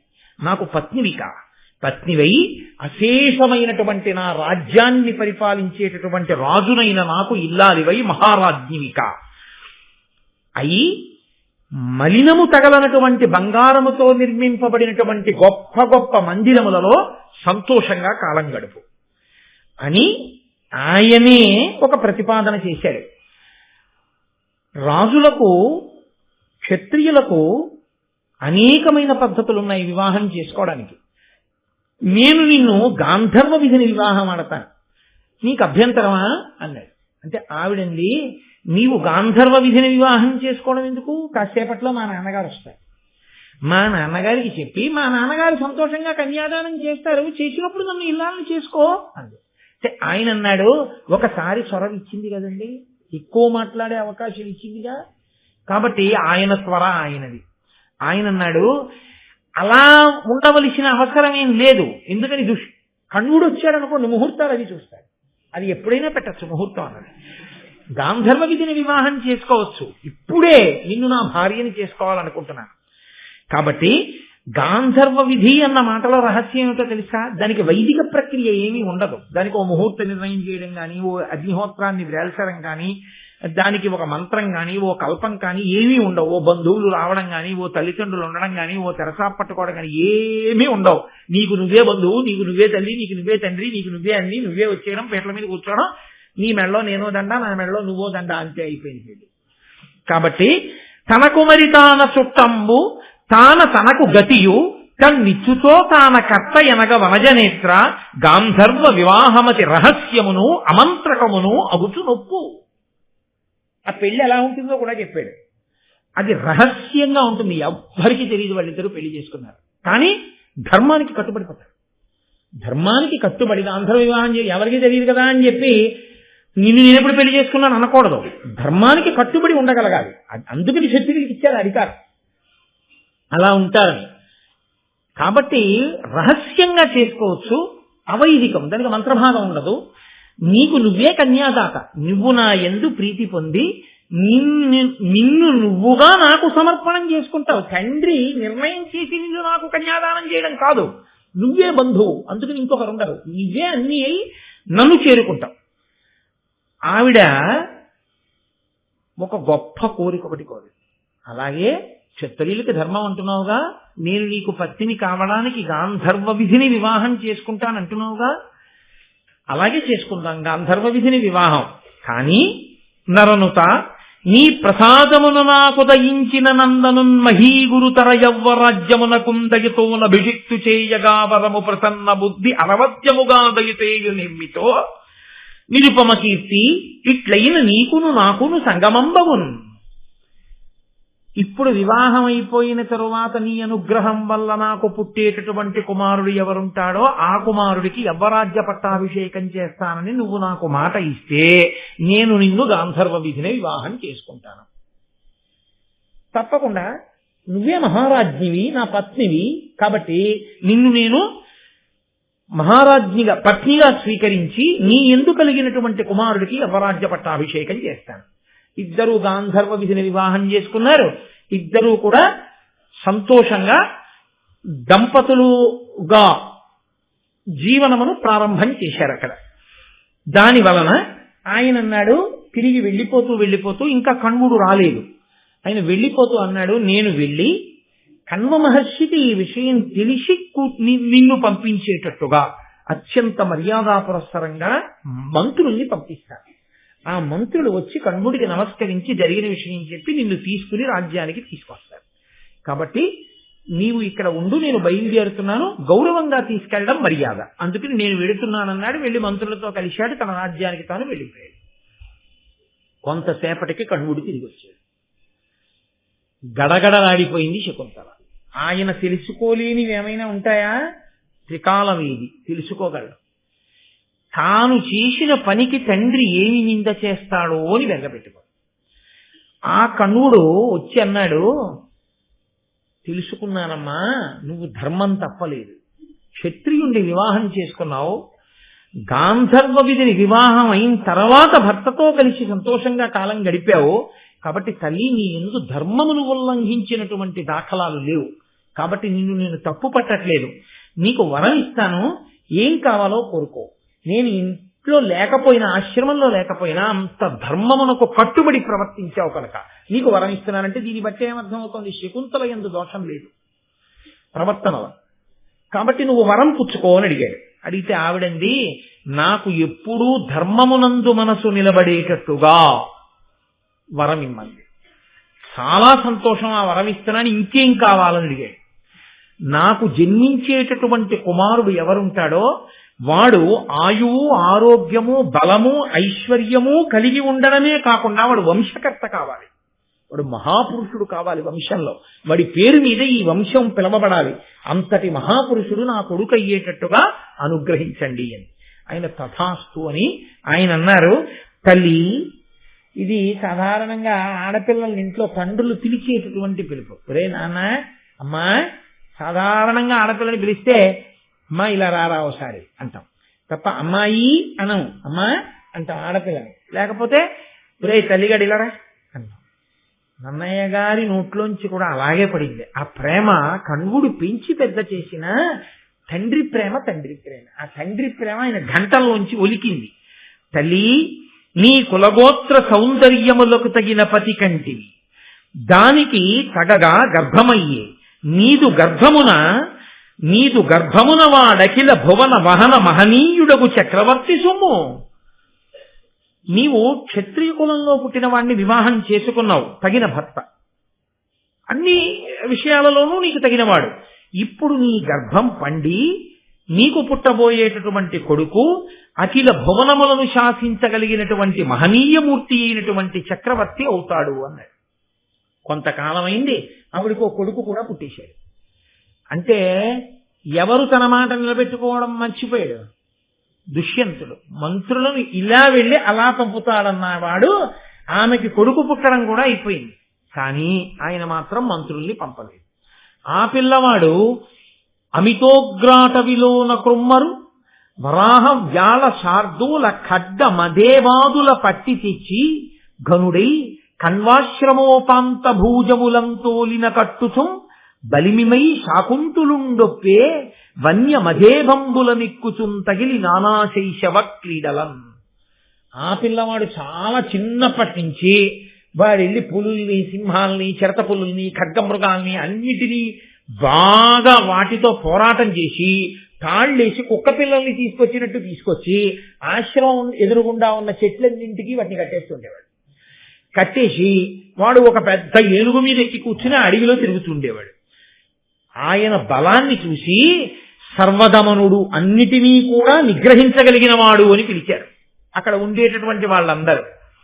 ఈ పిల్లవాడికి భరతుడు అని పేరు పెట్టుకుంది శకుంతల. ఈ భరతుడి పేరు మీదే ఆయన యొక్క వైభవం చేతనే భరత వంశము అని పేరు మారింది. ఆ పిల్లవాడు పెరిగి పెద్దవాడైపోతున్నాడు. భర్త దగ్గర నుంచి పిలుపు మాత్రం రాలేదు. ఒకనాడు కణ్వుడు కూతుర్ని చూసి అన్నాడు, ఎట్టి సాత్తులకును పుట్టిన ఇండ్లను పెద్ద కాలమునికి తద్ద తగదు, పతుల కడన యునికి సతులకు ధర్మువు, సతుల కేడుగడయు పతుల చూవే. అమ్మా, ఎంత గొప్ప సాక్షి అయినా కావచ్చు, ఎంత పతివ్రత అయినా కావచ్చు, చాలా కాలం పెళ్ళైపోయిన తర్వాత పుట్టినింట్లో ఉండకూడదమ్మా, అది ధర్మం. నీవు నీ భర్త దగ్గర ఉండాలి, భార్య భర్త ఇద్దరూ కలిసి ఉండాలి, అంతేకాని చాలా కాలం నా దగ్గరే ఉండకూడదు, ఎక్కడా ఉండకూడదు. కాబట్టమ్మా నీవు చక్కగా నీ భర్త దగ్గరికి వెళ్ళిపో. ఎందుకో తెలుసా, పెళ్లి చేసేంత వరకే నేను తండ్రిని, పెళ్లి చేసిన ఉత్తర క్షణంలో నీ భర్త నీకు ఏడుగడ అవుతాడమ్మా అన్నాడు. ఏడుగడ అంటే 7 కలిసి భర్తగా వస్తాడు.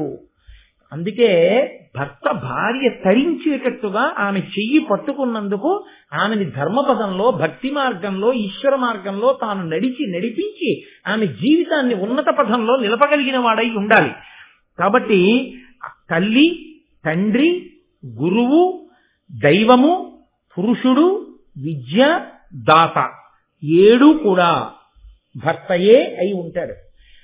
అంటే తల్లి ఎంత ప్రేమగా ఉంటుందో అంత ప్రేమగా ఉంటాడు, తండ్రి ఎంత ప్రేమగా ఉంటాడో అంత ప్రేమగా ఉంటాడు, భర్తగా అంత ప్రేమగా ఉంటాడు. దైవంగా ఈయనకి చేసినటువంటి సేవల వలన ఈశ్వరుడికే సేవ చేసిన ఫలితాన్ని పత్ని ఖాతాలో వేస్తాడు. పురుషుడై తాను సాధించి తెచ్చి భార్యని రక్షించుకుంటాడు. ఆయన విద్య అవుతాడు. ఆమె ఏమీ చదువుకోక్కర్లేదు, ఈయన చదువుకున్న చదువు వల్ల ఈయన పొందినంత సభాపూజ్యత ఆవిడ కూడా పొందేస్తారు. కాబట్టి ఆవిడ చదవకనే విద్యావంతురాలు కాదు. అసలు చదువుకుని ఎన్ని నేర్చుకోవచ్చో అంతకన్నా ఆయనకి పత్ని అయిన కారణం చేత ఆయన చెప్తుంటే విని ఎన్నో నేర్చేసుకుంటాడు. ఇదే కొత్తగా పుస్తకాలు చదవడం ఎందుకు? ఏ విషయంలో ఏది ధర్మమో ఆయన అలా నాకు చెప్తూనే ఉంటాడు. కాబట్టి ఆవిడకి అన్నీ వచ్చేస్తాయి. కాబట్టి విద్య అవుతాడు, దాత అవుతాడు. ఆయన ఇవ్వనిదేమీ ఉండదు. ఆమె తల్లి కావడం దగ్గర నుంచి ఆవిడ సమస్తమైనటువంటి సంపద భర్తయే. ఆమెకి ఆనందం ఎప్పుడు అంటే పుట్టింటి వారు ₹1,00,00,000 తీసుకొచ్చి పెట్టినివ్వండి, అది కాదు సంతోషం. పరమ సంతోషంగా పత్ని చెప్పుకునేది ఎప్పుడంటే, ఇగో పండక్కి మీ అన్నయ్య గారు చేయించారు, అని పట్టుకెళ్ళి ఇలా ఎత్తి ఒక్క గొలుసు చూపించడం ఎంత సంతోషంగా ఉంటుందో. దీని తర్వాత మా తమ్ముడి పెళ్లికి వెళ్ళినప్పుడు ఇదిగో ఈ చీర పెట్టారు అని చెప్పుకోవడం సంతోషంగా ఉంటుంది. మీరు బాగా గమనించండి, మగ పిల్లవాడు అలా అత్తవారి గురించి తన కన్నవారి గురించి చెప్పడం. ఒక్క ఆడపిల్లే పెళ్లి అయిపోయిన తర్వాత కూడా పుట్టింటి వాళ్ళు పెట్టినటువంటి ఒక చీర, అన్నదమ్ముడు పెళ్లి అవుతూ ఉంటుంది, ఏదో పాపం ఓ 4,000 5,000 పెట్టి ఓ కంచి పట్టు చీర పెడతారు. దాన్ని ఎంతో జాగ్రత్తగా పట్టుకెళ్ళి అన్ని బట్టలు మళ్ళీ వీరువాలో పెట్టేసుకున్నా, ఇది మాత్రం పైన పెట్టేస్తుంది. భర్త ఎందుకు అది ఒకటి బయట ఉంచే ఉన్నాడు అనుకోండి, వదిన గారు వస్తారు చూపించాలి. అది ఓ వారం రోజులు అలా ఉంచి వచ్చిన వాళ్ళందరికీ మా అమ్మ నాన్నగారు వాళ్ళు మా తమ్ముడి పెళ్లికి పెట్టారు. పాపం మా నాన్నగారు ఏం చేస్తారండి, పెద్దవారు అయిపోయారు, మా అందరి పెళ్లిళ్ళు చేశారు, అయినా కూడా తమ్ముడి పెళ్లికి ఎందుకు నాన్న కూడా వినకుండా 4,000 పెట్టి పట్టు చీర పెట్టారండి అని ఎంత మురిసిపోతుందో ఆడపిల్ల. ఆడపిల్ల జీవన విధానంలో ఇద్దరినీ తరింపజేస్తుంది. ఆ అన్నదమ్ముడు పీటల మీద కూర్చుంటే ఎంత సంతోషమో, ఆ వెనకాలకి వెళ్ళి అలా కూర్చుంటారు. వాడికి ఆ బొగ్గ చుక్క పెట్టి అక్క చెల్లెలం అనిపించుకోవాలని ఎంత సంతోషం. కడంట కడాకు ఆ పిల్లాడితోటే ఉంటారు. వాడికి ఇలా గృహప్రవేశం అయితే వాడికి నీరాజనం ఇస్తారు. చెల్లెమా ఓసారి రావే అంటే చాలు ఎంత పొంగిపోతారో, మా అన్నయ్య రమ్మన్నాడు. ఆడపిల్లల ప్రేమ వేరు. నేను పరమ యథార్థం చెప్తున్నాను. నేను ఇంకొకలా కృతకంగా మాట్లాడడం నాకు చేత కాదు. నేను యథార్థమే చెప్తున్నాను. అందుకే ఆడపిల్లే, మగపిల్లాడే. ఈశ్వరుడు సృష్టిలోనే అలా ఏర్పాటు చేశాడు. వాళ్ళ మెత్తని మనసు. అందుకే వాళ్ళు ఉభయ వంశములను తరింప చేయగలరు. అంతటి మహోత్కృష్టమైన స్వరూపాలు. తల్లి లేకపోతే సృష్టి ఎక్కడుంది? భార్య లేకపోతే మనసుకి శాంతి ఎక్కడుంది? కాబట్టి ఆ కణుడు భర్త వద్దకు వెళ్ళమ్మా, ఏడుగడ భర్త కాబట్టి చాలా కాలం సాధ్వి పుట్టింటని ఉండకూడదు, బయలుదేరమ్మా అని 2 శిష్యుల్ని ఇచ్చాడు. బయలుదేరింది. ఆ మహానుభావుడు దుష్యంతుని యొక్క అంతఃపురానికి వెళ్ళింది. ఆయన సభ తీర్చి ఉన్నాడు. ఇది చాలా కష్టమైన విషయమే. కొడుకుని వెంట పెట్టుకుని వెళ్ళి నేనే నీ భార్యని అని చెప్పుకోవలసిన పరిస్థితి చాలా అధ్వాన్నంగా ఉంటుంది. సింహాసనంలో కూర్చున్న ప్రభు అయినా చూడగానే నువ్వా చూసావా ఎంత పొరపాటు అయిపోయిందో, ఇన్నాళ్ళు ఊరుకున్నాను, ఆవిడ్ని వెంటనే అంతఃపుర ప్రవేశం చేయించండి అన్నాడు అనుకోండి, ఆ మర్యాద వేరు. అసలు ఆయన మామూలుగా ఇలా చూస్తూ నిలబడ్డాడు అనుకోండి, ఏదో చెప్పుకోవడానికి వచ్చిన వాళ్ళ దగ్గర వినడానికి నిలబడ్డట్టు. అసలు చెప్పుకోవడం కాదు, సగం చచ్చిపోతుంది ఆ స్థితిలో కదండి. కానీ శకుంతల చాలా ధైర్యశాలి. ఆవిడ మాట్లాడగలిగింది అటువంటి దుష్యంతుడి ముందు. ఆవిడ వెళ్ళి ఆ సభలో నిలబడితే శకుంతలని చూసి రాజు ఏమిటి చెప్తావు అన్నట్టు చూస్తున్నాడు. ఇలాగా ఏదో కష్టం చెప్పుకోవడానికి వచ్చిన ఆడదాని గురించి వినడానికి సిద్ధపడిన ప్రభువులా ఆమె వంక చూస్తున్నాడు తప్ప ప్రేమగా పలకరించినది ఏదీ లేదు. వెంటనే శకుంతల అనుకుంది, గురునాశ్రమంబులను మున్నరుదుగ పతివలనగనిన అనురాగము ఆదరణము అనుగ్రహంబు కరుణయు సంభ్రమము అప్పుడు గానక ఎడలోను. ఆశ్రమంలోకి వచ్చినప్పుడు నన్ను చూసినప్పుడు మనసులో కనపడినటువంటి, కళ్ళల్లో కనపడినటువంటి అనురాగము కాని, సంభ్రమము కాని, సంతోషము కాని, ఆ ఉత్సాహం కాని ఈయన కళ్ళల్లో కనపట్టలేదు. ఇదో అసలు నన్ను ఎవరో తెలియని దానిలా ఉన్నాడు అని వెంటనే అనుకుంది. మరచిన తలపింపనగు ఎరుగని నాడెల్లపాట ఎరిగింపనగున్, మరి ఎరుగనొల్ల నీ కరటిం తెలుపంగా కమల గర్భుని వశమే. తెలియని వాడికి చెప్పచ్చు, తెలుసున్న వాడికి గుర్తు చేయొచ్చు, తెలిసి తెలియనట్టున్న వాడికి బ్రహ్మగారు వచ్చి చెప్పినా తెలియనట్టే నటిస్తాడు. ఎందుకంటే నటించాలని నిర్ణయానికి వచ్చేసిన వాడు నాకేం తెలుసండి అంటూనే ఉంటాడు. కాబట్టి ఇప్పుడు తెలిసి తెలియనట్టు నటిస్తున్న ఈ రాజుకి చెప్పడం నాకు కాదు, బ్రహ్మగారికైనా తరమా. కాబట్టి తెలియదు అని అనడానికి సిద్ధపడుతున్నాడనడానికి ఉదాహరణ ఆయన కూర్చుని నన్ను చూస్తున్న తీరే కనిపెట్టింది ఆవిడ అని. వెంటనే రాజు వంక చూసింది. నువ్వు నన్ను పెళ్లి చేసుకున్నావు గుర్తుందా అని అనడానికి ఇప్పుడు ఒకటి అడ్డొస్తోంది. తనని గుర్తుపట్టి మాట్లాడడానికి రాజు సిద్ధంగా లేడని తెలుస్తోంది. మన ఇద్దరం పెళ్లి చేసుకున్నామంటే పెద్ద నవ్వునవి ఎప్పుడు అన్నాడు అనుకోండి, అందరూ నవ్వుతారు. అప్పుడు ఇంకా అసలు మాట్లాడదామన్న మాట కూడా రాదు. కాబట్టి పెళ్లి గురించి మాట్లాడలేదు, వరం గురించి మాట్లాడలేదు. అంటే అంత కష్టంలో కూడా నిభాయించుకొని ఎలా మాట్లాడాలన్న విషయంలో వెంటనే ఒక వ్యూహరచన చేసుకోగలిగింది. అంతవరకు శకుంతల మహాసమర్థురాలు. లేకపోతే మామూలుగా ఆడపిల్ల అనుకోండి, బేలైపోయి అదేంటండి నన్ను తెలియనట్టు అలా చూస్తారేంటండి, నేను మీ భార్యని కదండి, నువ్వు నా భార్యవా, నీకు తాళి కట్టానా ఎప్పుడైనా, నువ్వు పెద్ద నవ్వు నవ్వాడు అనుకోండి, సభలో అందరూ నవ్వారనుకోండి, ఇంకా తర్వాత మాట ఏమొస్తుంది, మన కొడుకు కదండి అన్న మాట అనలేదు అసలు. అందుకే అసలు పెళ్లి ఊసెత్తకుండా తనకి ఆయనకే గుర్తుండేది తాను తనకిచ్చిన వరమే. వరాన్ని జ్ఞాపకం చేసింది. నీ కొడుకుని యవరాజ్య పట్టాభిషేకం చేస్తానని మాట ఇచ్చావు అని అంటూ, జననాథ వేట నిపమున కొనుకొని కన్వాశ్రమమునకు వచ్చి ముదంబులనందు నాకు నీ ఇచ్చిన వరము తలంపవలగి చిత్తములోనన్. వేట కోసమని అరణ్యానికి వచ్చి కన్వాశ్రమానికి వచ్చి నువ్వు నాకు ఇచ్చినటువంటి వరం, నా కొడుకుని యవరాజ్య పట్టాభిషిక్తుణ్ణి చేస్తాను అని చెప్పి నువ్వు ఇచ్చినటువంటి వరాన్ని జ్ఞాపకం చేసుకో. బాలార్కతేజుడగు ఈ బాలుడు నీ కొడుకు, వీని బౌరవకుల రత్నాలంకారు ఉదారగుణాలయు యువరాజు చేయుమభిషేకముతోన్. ఈయన పురువంశంలో పుట్టినటువంటి మహానుభావుడు, బాలసూర్యుల్లా వెలుగుతున్నటువంటి వాడు, అఖిలమైనటువంటి గుణములు కలిగినటువంటి వాడు. అటువంటి వాణ్ణి అభిషేకం చేసి యువరాజుగా ప్రకటించు నువ్వు ఇచ్చినటువంటి వరం మేరకు. ఇప్పుడు మిగిలినటువంటి వాళ్ళు తెల్లబోతున్నారు, అదేంటి అలా వరం ఎలా ఇచ్చాడు, ఈ పిల్లాడికి యవరాజ్య పట్టాభిషేకం ఏమిటి, అసలు ఈమె ఎవరు. ప్రజలు నవ్వడం కాదు, వాళ్ళల్లో కూడా ఉత్కంఠ బయలుదేరి. కాబట్టి ప్రతి మాట సభ శ్రద్ధగా వినేటట్టుగా మార్చింది సభని. కాబట్టి ఇప్పుడు అంది, ఈ కొడుకుకి పట్టాభిషేకం చెయ్యి అంటే వెంటనే దుష్యంతుడు అన్నాడు, ఏ నిరుగ నిన్ను ఎక్కడిగానవు, మిన్నకయ అనుచితంబులు పలుకంగానేలా అరుగు మంబురుహానన ఎందుండి వచ్చి తందులకు వడిన్. ఏ నిరుగ నిన్ను, ఆయన వెంటనే కుండ బదలగొట్టేశాడు. నాకు నువ్వెవరో తెలియదు. ఓ పద్మముఖి, నువ్వు ఎక్కడి నుంచి వచ్చావు, ఎందుకు అనుచితమైన మాటలు మాట్లాడతావు, ఎక్కడి నుంచి వచ్చావో అక్కడికి వెళ్ళిపో అంటే, ఈ మాట అనకుండా చూడాలని ఆవిడ ప్రసంగం మొదలుపెట్టింది. అంటాడేమోనన్న అనుమానంతో అనేసిన తర్వాత హతాశురాలైపోయింది. మనసు కుందిపోయి చాలా బాధ పొంది అయినా కూడా ఊంచుకుని మాట్లాడడంలో అంత ధర్మం మాట్లాడింది మహాతల్లి.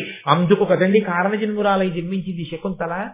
ఆవిడ మాట్లాడిన మాటలు ప్రత్యేకించి లోకంలో ఎప్పటికీ సందేశాత్మకములే.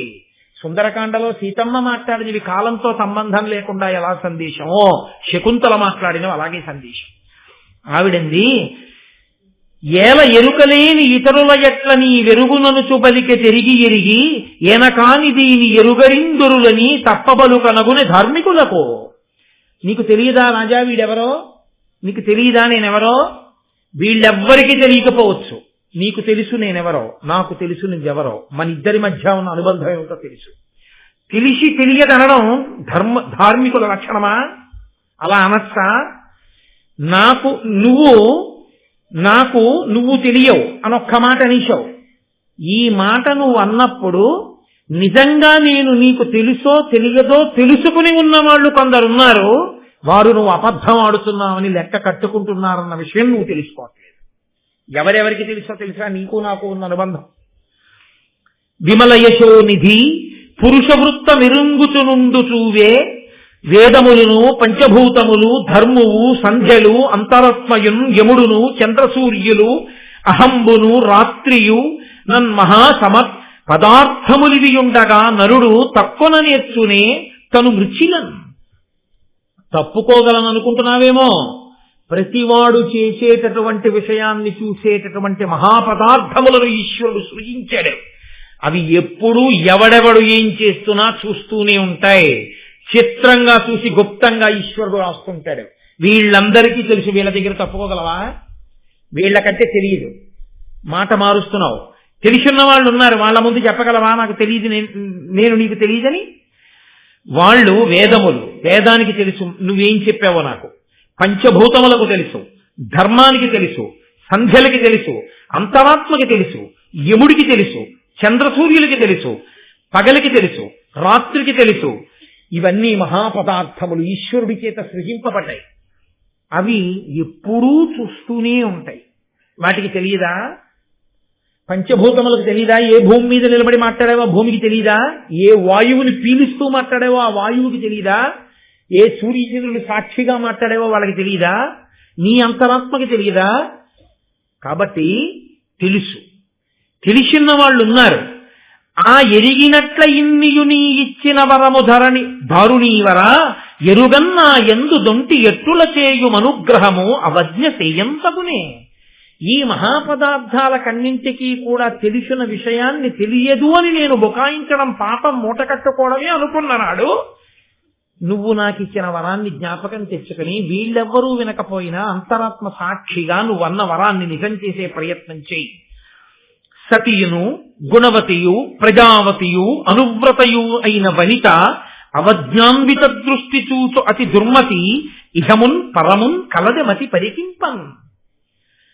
సతియును తన భార్య గుణవతి, మంచి గుణములు కలది, ప్రజావతి బిడ్డలను ఇచ్చినది, అనువ్రత ఎప్పుడూ ఆయనని అనువర్తించేది. అటువంటి భార్యని చిన్నబుచ్చి ప్రవర్తించేటటువంటి భర్తకి ఇహము పరము రెండూ ఉండవు, గుర్తుపెట్టుకో అని. సంతత గృహమీది ఫలంబంతయు పడయంగనోపు సమగుణ భార్యావంతుండగువాడు క్రియావంతుడు దాంతుడు పుత్రవంతుడగున్. ఎవరు తన భార్యతో కలిసి గృహస్థాశ్రమంలోకి ప్రవేశించి చక్కగా అన్ని క్రియలు చేసుకోగలుగుతాడు, సమస్తమైనటువంటి దమాన్ని పొందగలుగుతాడు, పురుషార్థమైనటువంటి కొడుకుని పొందగలుగుతాడు. భార్య అంటే అంత చిన్న చూపు అనుకుంటున్నావేమో, అంత తేలిగ్గా మాట్లాడచ్చు అనుకుంటున్నావేమో. గృహస్థాశ్రమంలో ప్రవేశించి భార్యని గౌరవించిన వాడు వీటన్నిటినీ పొందుతాడు, ఇహమును పరమును పొందుతాడు. ధర్మార్థ కామ సాధన ఉపకరణంబు. గృహస్థాశ్రమం గురించి అద్భుతమైన పద్యం అండి నన్నయ్య గారి. ధర్మార్థ కామ సాధనకు ఉపకరణంబు, గృహనీతి విద్యకు గృహము, విమల చారిత్ర శిక్షకాచార్యకంబు, అన్వయస్థితికి మూలంబు, సద్గతికి ఊత, గౌరవంబునకేక కారణంబు, ఉన్నత స్థిర గుణమణుల కాకారము, హృదయ సంతోషమునకు సంజనకంబు, భార్యయ చూవే భర్తకు ఉండ్లు కావు ప్రియము. ఎట్టి ఘట్టములను ఎట్టి ఆపదలను ఎట్టి తీరములను ముట్టబడిన వంతలెల్లవాయు ఇంతుల ప్రజలను ఓన చూడగలిగిన జనులకెందు. ఎవరైతే ఇంతుల ప్రజలను ఒనర చూడగలిగిన జనులకెందు తన భార్యని తన పిల్లల్ని ప్రేమగా చూసుకుంటూ చక్కగా గృహస్థాశ్రమంలో తన ధర్మాన్ని తాను నెరవేర్చుకుంటాడో అటువంటి వాడికి ఆ ఇల్లు ఎటువంటిదో తెలుసా? ధర్మార్థ కామ సాధనకు ఉపకరణంబు. ధర్మానికి అర్థానికి కామానికి అదే ఉపకరణముగా భాషిస్తుంది. ధర్మార్థ కామములను తప్పకుండా అక్కడ గడపగలుగుతాడు. గృహనీతి విద్యకు గృహము, గృహనీతి అంతా అక్కడే పాటింపబడుతుంది. విమల చారిత్ర శిక్షక ఆచార్యకంబు. చక్కటి ప్రవర్తనకి ఇల్లే సరి అయినటువంటి ప్రదేశం. అన్వయస్థితికి మూలకంబు, అన్వయస్థితికి మూలంబు. వంశము ఉద్ధరింపబడడానికి, వంశం తంతువుగా పెరగడానికి గృహస్థాశ్రమమే కారణం. సద్గతికి ఊత. ఉన్నతగతులను పొందాలంటే గృహస్థాశ్రమంలో సరిగ్గా ఉన్నవాడే పొందగలడు. గౌరవంబునకేక కారణంబు. ఆయన భార్యనంత ప్రేమగా చూసుకుంటారు, ఆయన పిల్లల్ని ఆయన చక్కగా తీర్చిదిద్దుకుని ఆ స్థితికి తెచ్చుకున్నారు. అంతే, అదొక్కటి చాలు ఎంత గౌరవిస్తుందో లోకం. కాబట్టి గౌరవానికి కారణమయ్యా హృదయ సంతోషమునకు సంజనకంబు భార్యయ చూవే. ఏమనుకుంటున్నావో రామాయణం తీర్పిది. పురుషుని యొక్క శాంతి స్థానము భార్యయే. ఎంత బడలిపోయి రానివ్వండి, ఎంత ఆందోళనలకు గురి కానివ్వండి, ఇంటికి వచ్చేటప్పటికి పరమ సంతోషంతో చిరునవ్వుతో సేద తీర్చి ఆవిడ గాజుల చేత్తో పెట్టిన పట్టెడన్నం పురుషుడికి గొప్ప శాంతినిస్తుంది, పరమ ఆనందాన్ని ఇస్తుంది. కాబట్టి భార్యయే శాంతి. ఒండ్లు కావు ప్రియము. అసలు పురుషుడికి ప్రియమన్న మాట ఏదైనా ఉంటే భార్య ఒక్కటే. ఎట్టి ఘట్టములను ఎట్టి ఆపదలను ఎట్టి తీరములను ముట్టబడిన వంతలెల్ల బాజు ఇంతుల ప్రజలను వలర చూడగలిగిన జనులకేందు. ఇన్ని బాధలుండని, ఎత్తుపల్లాలు రాని, కష్టాలే పడని ఆ భార్యతో కలిసి సహజీవనంలో ఆమెని అతిక్రమించకుండా చెయ్యి పట్టుకుని నడిచి వెళ్ళినప్పుడు ఒక వయసు చేరిపోతాం. కాలం గడిచిపోతుంది. కాలం గడిచిపోయిన తర్వాత ఇద్దరూ కూర్చున్నప్పుడు మహాధర్మమూర్తి కష్టాలలో సుఖాలలో ఎన్నడూ నన్ను అతిక్రమించలేదు, నా చెయ్యి పట్టుకుని అలాగే నడిచారు అన్ననాడు ఆ భార్య ఆయన వంక చూసుకుని, మా ఇద్దరిది ఏమి దాంపత్యం, ఎన్ని కష్టాలు పడ్డాం, ఎన్ని సుఖాలు పడ్డాం, ఏవైనా ఇద్దరం కలిసి అలా గుంభనంగా జాగ్రత్తగా సంసారాన్ని లాక్కొచ్చి ఇదిగో పిల్లల్ని ఇవాళ అలా సమున్నతమైన స్థితికి చేర్చుకోగలిగాం, 10 మందిలో గౌరవాన్ని పొందాం, 10 మందికి మేము పెద్దరికం కాగలిగాం, చాలు. ఆయన చెయ్యి పట్టుకున్నందుకు నాకు ఈ గౌరవం లభించిందని ఆవిడ దీని చెయ్యి పట్టుకున్నందుకు నన్ను ధర్మ మార్గంలోంచి కిందకి లాక్కుండా నేను దైవ మార్గంలో నడవడానికి నాకు ఊతనిచ్చి నన్ను 10 మంది తండ్రిలా చూస్తే 10 మంది తల్లిలా చూడ్డానికి వీలైన రీతిలో ప్రవర్తించి ఆ స్థానంలో నిలబడిన నా భార్య ధన్యురాలు. దీన్ని నాకు అప్పజెప్పి ఉపకరణంగా ఈశ్వరుడు నా జీవితాన్ని తరింపచేశాడని వృద్ధాప్యం వచ్చిన తర్వాత కూడా వేలు పట్టుకుని ఒకరినొకరు చూసుకుని సంతోషపడిపోయిన ఉన్నాయే, అవి వాళ్ళ యొక్క ఆంతర జీవితములకు తీర్పు.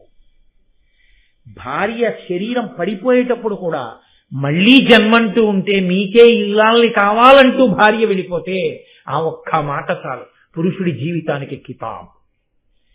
అలా అనిపించుకోలేకపోతే వాడు బయట ఎన్ని గొప్పలు పొందినా జీవితంలో ఏదో చాలా గొప్ప విషయాన్ని కోల్పోయిన వాడి. కాబట్టి ఎత్తులు పల్లాలు కష్టాలు సుఖాలు వీటన్నింటినీ దాటుతున్నప్పుడు పక్కన చేయూత భార్య ఒక్కతే. అటువంటి భార్యని అవమానించి నువ్వెవరో నాకు తెలియడం ధర్మం అనుకుంటున్నావా? అలా మాట్లాడచ్చా? నువ్వు ఏం మాట్లాడుతున్నావో నీకు తెలుసా? తన నీళ్లులలో నేర్పడ చూసునట్లు లోకస్తుత తత్సూను జనకుండు సూచి మహానందము పొందున దిశయ ప్రీతివేయి. నీటి దగ్గరికి వెళ్ళి ఒడ్డున నిలబడి ఇలా చూసుకుంటే తన నీళ్లలో అస్పష్టంగా కనపడినప్పుడు తన నీడని తాను చూసుకుని ఎలా మురిసిపోతాడో అలా తన కొడుకు నడిచి వస్తుంటే తాను ఎలా మాట్లాడతాడో అలా మాట్లాడుతుంటే తనకి అమ్మంటే ఎంత ప్రీతో వాడికి అమ్మంటే అంత ప్రీతే ఉంటే అందరూ చూసి అచ్చు వాళ్ళ నాన్నగారులా ఉంటాడు అంటూ ఉంటే తండ్రి ఎంత సంతోషిస్తాడో తెలుసా? నీటిలో తన ప్రతిబింబాన్ని చూసుకుని సంతోషించినట్టు సంతోషిస్తాడు. హృదయస్థానము నుండి కలిగిన తేజస్సు వల్ల పుత్రుడు కలుగుతాడయా. పుత్ అనేటటువంటి నరకాన్ని దాటిస్తాడు కాబట్టి పుత్రుడు అని పిలుస్తుంది. ఆత్మావై పుత్రనామాసి తానే తన కొడుకుగా లోకంలో తన ఎదుట తాను తిరుగుతాడు. అందుకని అంత గొప్ప విషయమయ్యా అది. అటువంటి నీ కొడుకు నా పక్కన ఇలా నిలబడుండగా తెలియనట్టు అలా కూర్చుని మాట్లాడుతున్నావా? ఎంత దోషమయ్యా, నీకు పొంగు రావా నీ కొడుకుని చూసుకుంటే? దీనికి అణచుకుని అలా బతుకుతున్నావు తెలియదని. తప్పు కాదా? ఏమి మామూలుగా మాట్లాడిందా అండి? ఉతి కారేసేసింది శకుంతల. ఏం మామూలుగా మాట్లాడలేదు. ఆయనతో మాట్లాడడం కాదు, ఏది ధర్మమో ఎలా బతకాలో మనకి నేర్పుతోంది. కాబట్టి ఆవిడంది, నీ పుణ్యతనువు వలన ఈ పుత్రకుడు ఉద్భవిల్లి ఎంతయు నొప్పు దీపంబు వలన ఉండొక దీపము ప్రభవించినట్లు తేజం బెసగన్. ఇక్కడ మీరు ఒక పెద్ద ధర్మ సూక్ష్మం పట్టుకోవాలి. ఆవిడికి కోపం రాలేదు దుష్యంతుడే, నువ్వెవరో నాకు తెలియలేదు. ఎందుకు రాలేదు? రావాలి కదా. ఇప్పుడు కూడా ఏమంటుందో తెలుసా అండి ఆవిడ? నీ పుణ్యతనువు వలనను అంది. పరమపావనమైనటువంటి నీ శరీరము నా శరీరంతో కలవడం వల్ల ఇదిగో ఈ కొడుకు పుట్టాడు. ఆవిడ దూషించలేదు.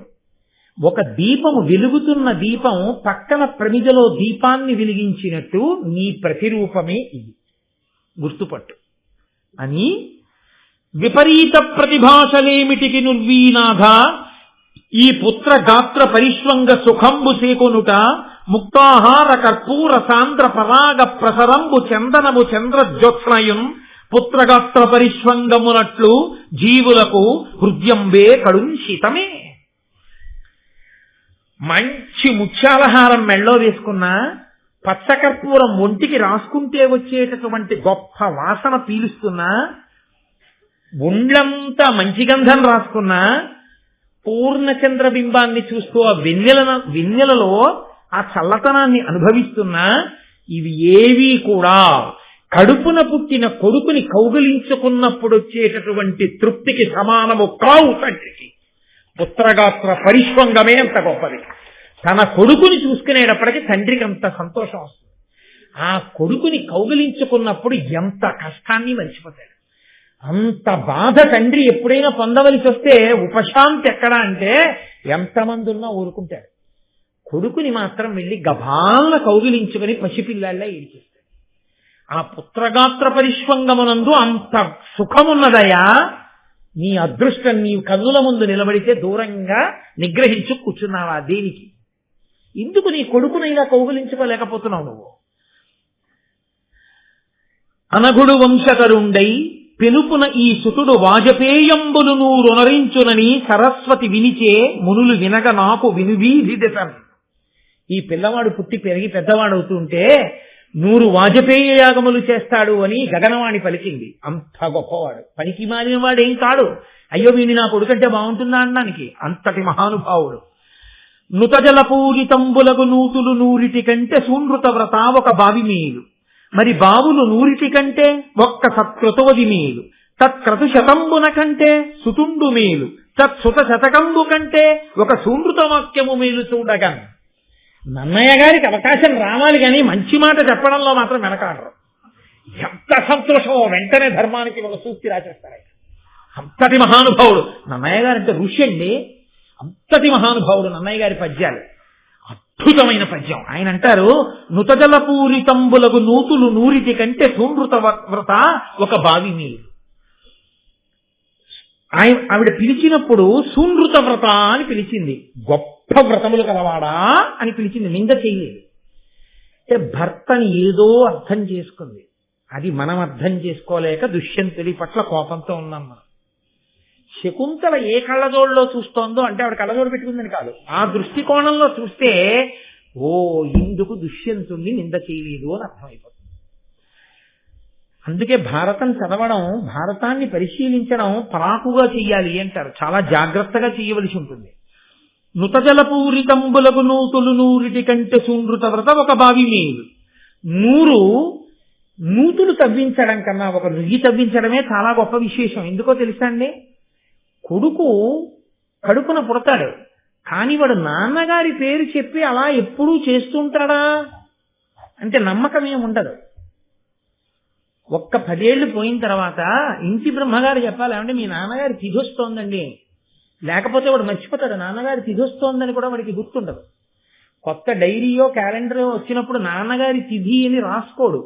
ఇంత కష్టపడి జన్మనిచ్చిన వాడు, కొడుకు పుట్టాడని మురిసిపోయినవాడు, ఆ కొడుకుని భుజం మీద వేసుకుని పొంగిపోయినవాడు, ఆ కొడుకుని ఒళ్ళో పెట్టుకుని ఆడించినవాడు, విద్యాబుద్ధులు నేర్పినవాడు, వాడి వచ్చి రాని మాటలు విని పొంగిపోయినవాడు, వాడి కొరకు తన సమస్తం ఇచ్చేసినవాడు, ఆఖరికి చచ్చిపోయేటప్పుడు వాడి ఒళ్ళో తల పెట్టుకుని ప్రాణం వదిలేద్దామని కోరుకున్నవాడు వదిలిపెట్టేస్తే, వాడు సంవత్సరానికి ఒకసారి జెండా పండగ నాడు ఎగరేసే జెండాకున్న గౌరవాన్ని కూడా పొందకుండా పోతే అంతకన్నా దరిద్రం ఆ తండ్రికి ఇంకేముంటుందండి? ఆగస్టు 15 నాడు జెండా పండగకి ఇచ్చిన గౌరవం అంతా కనీసం ఏడాదికి ఒకసారి చచ్చిపోయిన తండ్రికి స్మరించి ఇవ్వద్దు. ఆగస్టు 15 అని వాళ్ళు క్యాలెండర్లో రాస్తే నువ్వు రాయొద్దు, నీ డైరీలో నాన్నగారి తిథి అని రాసుకోవద్దు. అలా రాసుకోని కొడుక ఇంటి బ్రహ్మగారి గుర్తు చేస్తే నీ తండ్రి తగ్గిన నీకు గుర్తొచ్చిందా? నీతో నేను స్నేహం చేయనా? ఎలా చేయను? ఏది నమ్మి చేయను నేను? నీ తండ్రి గుర్తులేడా నీకు? నే గుర్తుంటానా నీకు? దేనికి నీతో నాకు స్నేహం? అంటే నేను అన్న మాటని మీ పట్ల అన్వయించేసి చెప్తున్నాను. అటువంటి కృతజ్ఞుడు ఈ సభ మొత్తం మీద ఎవరైనా ఉంటే నేనేమో, మీరెవ్వరూ కాదు. నేను మిమ్మల్ని ఉద్దేశించి అంటలేదు. కానీ ఈశ్వర కృప వల్ల నేను ఇప్పుడుటువంటి పాపకార్యం చెయ్యలేదు. నేను చెయ్యకుండా ఈశ్వరుడు నన్ను రక్షించుగాక. కాబట్టి నుతజలపూరితంబులకు నూతులు 100 కంటే సూనృత వ్రత ఒక బావి మీరు. ఆ కొడుకు చెయ్యడు అని కొడుకులలో కొడుకుగా ఓ నుయ్యి తవ్విస్తారు డబ్బున్నవారు. ఓ నుయ్యి తవ్వించారనుకోండి, తవ్విస్తే ఏమవుతుంది? ఎవరికో దాహం వేస్తుంది, కసి నీళ్లు తాగుతాడు. ఈ జీవుడు ఎక్కడో ఉంటాడు, కానీ ఒక దాహంతో ఉన్నవాడు నీళ్లు తాగడానికి నుయ్యి తవ్వించినటువంటి నుయ్యి దాహంతో ఉన్నవాడికి నీళ్లు ఇస్తూనే ఉంటుంది అలాగా. ఆ నీళ్లు తాగినప్పుడల్లా జీవుడి ఖాతాలో పుణ్యం పడుతుంటుంది. ఎప్పుడో మహాత్ముడు తాగుతాడు, వీడు ఉద్ధరపడిపోతాడు.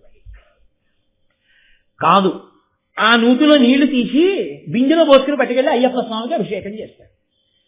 వీడికి ఆ పుణ్యం తీసుకెళ్ళి వేస్తాడు.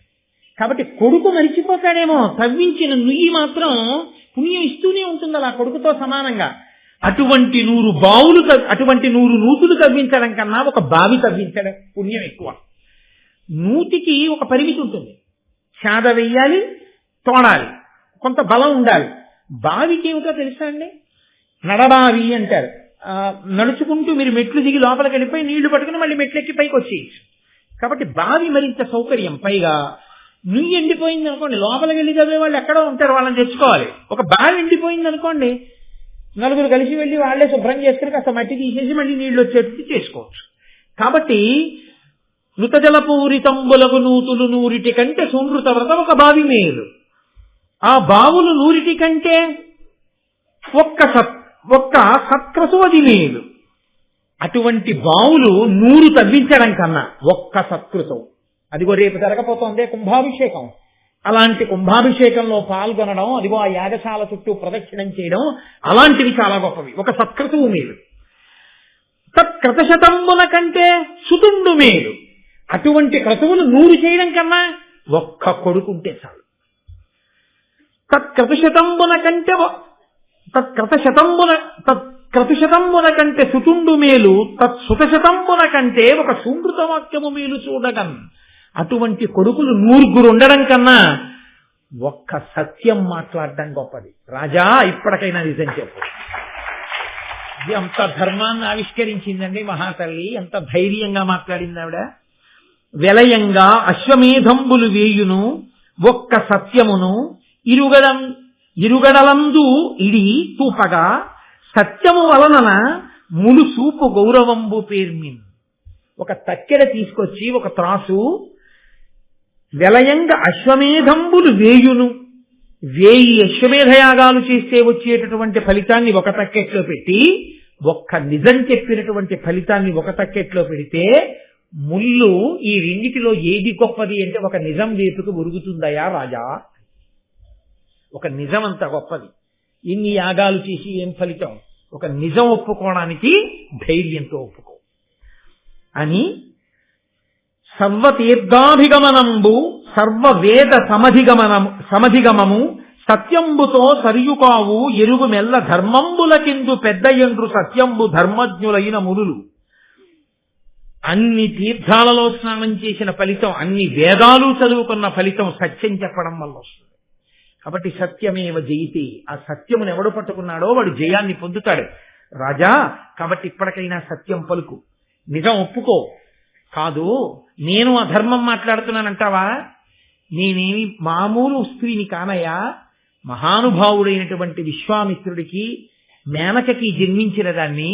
అటువంటి దాన్ని ఒక నిండు సభలోకి వచ్చి ఒక రాజు దగ్గర నిలబడి వీడు నీకు నాకు పుట్టిన కొడుకు అని చెప్పుకోవలసినంత అధార్మికమైన స్థితి నాకు లేదయ్యా. నేను ధర్మంలో నిలబడ్డాను. రాజా, నువ్వు కూడా నా పరిస్థితిని గమనించి మాట్లాడు. ఇంత పెద్ద కుటుంబంలో పుట్టి కన్నుడి దగ్గర పెరిగిన నేను ఇలా నేరం చేసిన దానిలా నిలబడ్డం బాగుంటుందా? రాజా, సత్యం అంగీకరించు అని అంటే దుష్యంతుడు అన్నాడు, ఏనెట నీవెట సుతుడెట, ఏనెన్నడు తొల్లి చూచి ఎరుగను నిన్ను, మానినుల సత్య వచనులు నా నిట్టుల సత్య భాషణం ఉచితంవే. నేనెవరు, నువ్వెవరు, ఆ పిల్లాడెవరు, అసలు మనం ఎవరికెవరమైనా తెలుసా? ఇలా మాట్లాడచ్చా? అబద్ధాలు చాలా తప్పు, వెళ్ళిపో అన్నాడు. ఆవిడ అసలు ఏం మాట్లాడాలో ఆవిడకి అర్థం కాలేదు.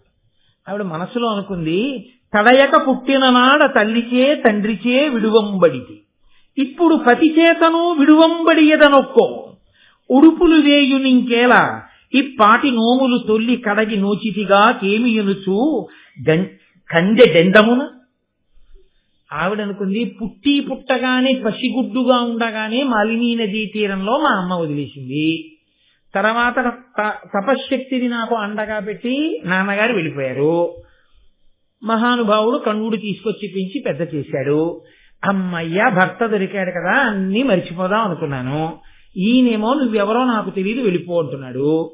కాబట్టి పుట్టినప్పటి నుంచి అందరూ విడిచిపెట్టడమే నా యొక్క అదృష్టంలా ఉంది. అవునులే, చిన్న నోములు నూచి పెద్ద ఫలితాలు రమ్మంటే ఎక్కడి నుంచి వస్తాయి, నేనంత పెద్ద నోములు మోసలేదేమో అనుకో. అప్పుడు కూడా ఒక్క మాట అనలేదండి ఆవిడ. అని నోట మాట రాక ఆ పిల్లవాడిని తీసుకుని కన్నుల నీరు కారుతూ సభలో నుంచి బయటికి వెళ్ళిపోతాడు. వెంటనే అశరీరవాణి పలికింది పైనుంచి, గొనకొని వీడు నీకును శకుంతలకున్ ప్రియనందనుండు సేకుని భరింపు మీతని శకుంతల సత్యము పల్కే సాధ్వి సద్వినుత మహాపతివ్రత వివేకముతోనని దివ్యవాణిత వినిచ ధరాధినాదునకు విస్మయమందగా తత్సభాసదుల్.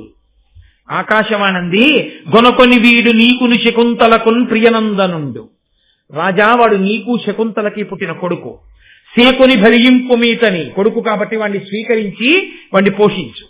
శకుంతల సత్యము పలికే, శకుంతల సత్యం పలికింది.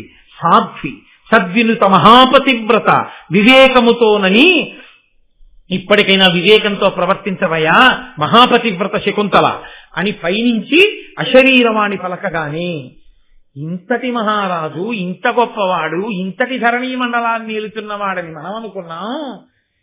ఈ రాజు సింహాసనం మీద కూర్చుని ఇలా చెప్పాడా, ఈవిడ భార్య ఈవిడ కొడుక అని సభాసదులందరూ నోళ్లు తెరిచి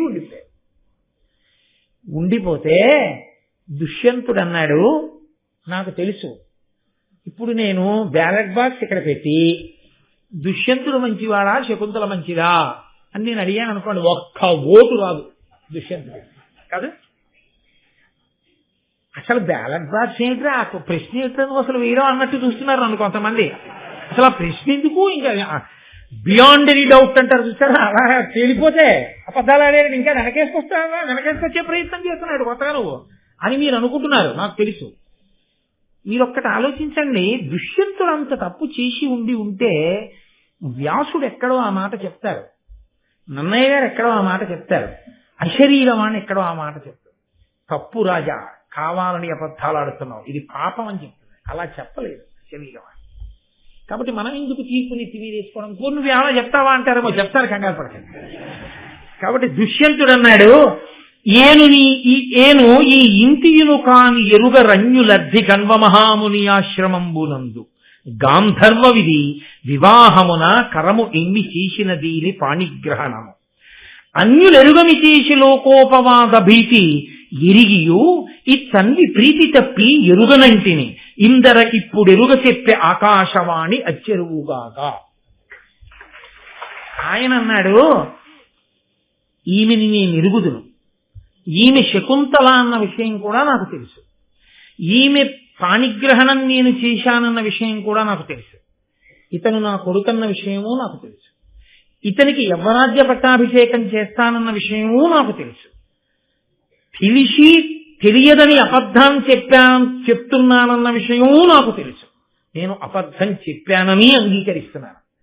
కానీ నేను ఎందుకు చెప్పానో తెలుసా, మా వివాహము జరిగినప్పుడు అన్యులు లేరు, అది రహస్యముగా జరిగింది, అందుకని నేను నిజం అంగీకరించలేకపోయాను. ఇప్పుడు దుష్యంతుడేం తప్పు చేయలేదు, పర్వాలేదు, అలా అనేయచ్చు అని మీరు అంగీకరిస్తారా? అంగీకరించరు సరికదా. నేను ఈ వేదిక దిగితే ఒప్పుకోరు, చెప్పాలి ఏమిటో అంటారు కదా. కంగారు పడకండి, నేను మీకు ఆ ధర్మం ఏమిటో చెప్పకపోతే నాకు మాత్రం కడుపు తీపి ఎలా తీరుతుంది.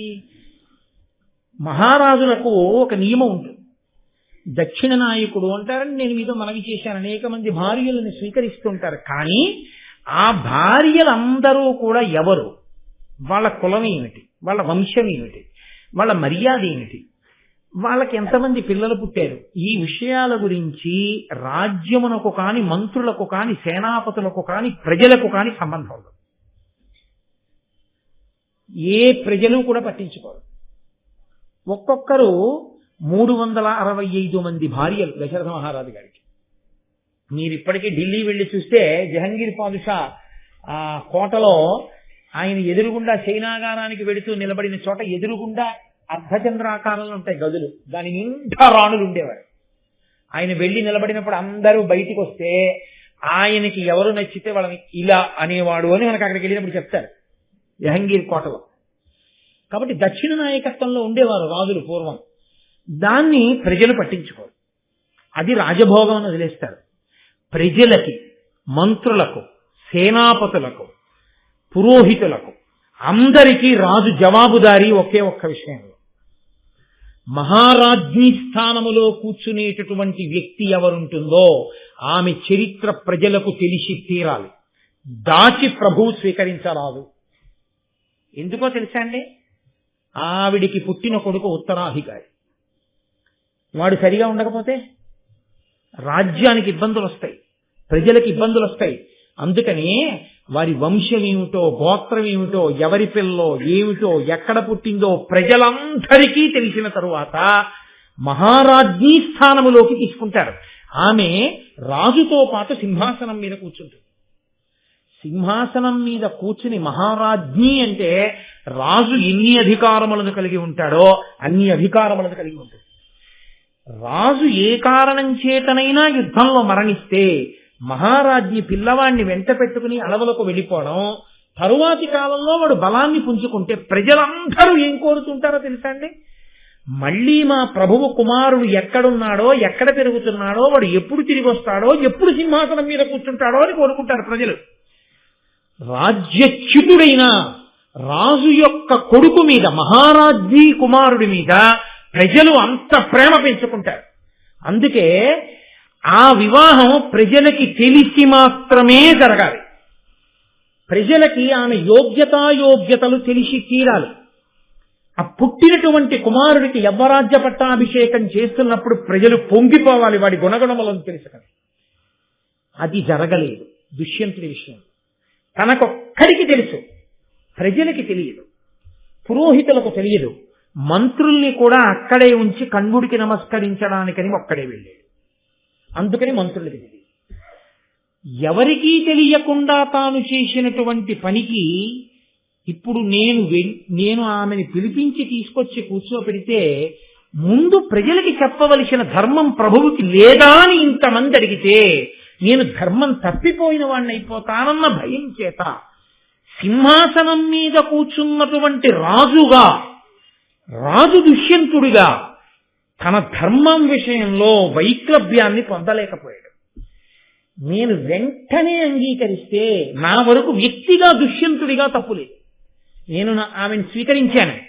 కానీ మహారాజు దుష్యంతుడుగా నేను దోషం చేసిన వాడిని అవుతాను. ఎవరో ఇప్పుడు నేను రహస్యంగా చేసేసుకున్నాను, పెళ్లి చెప్పి చేసుకోలేదు.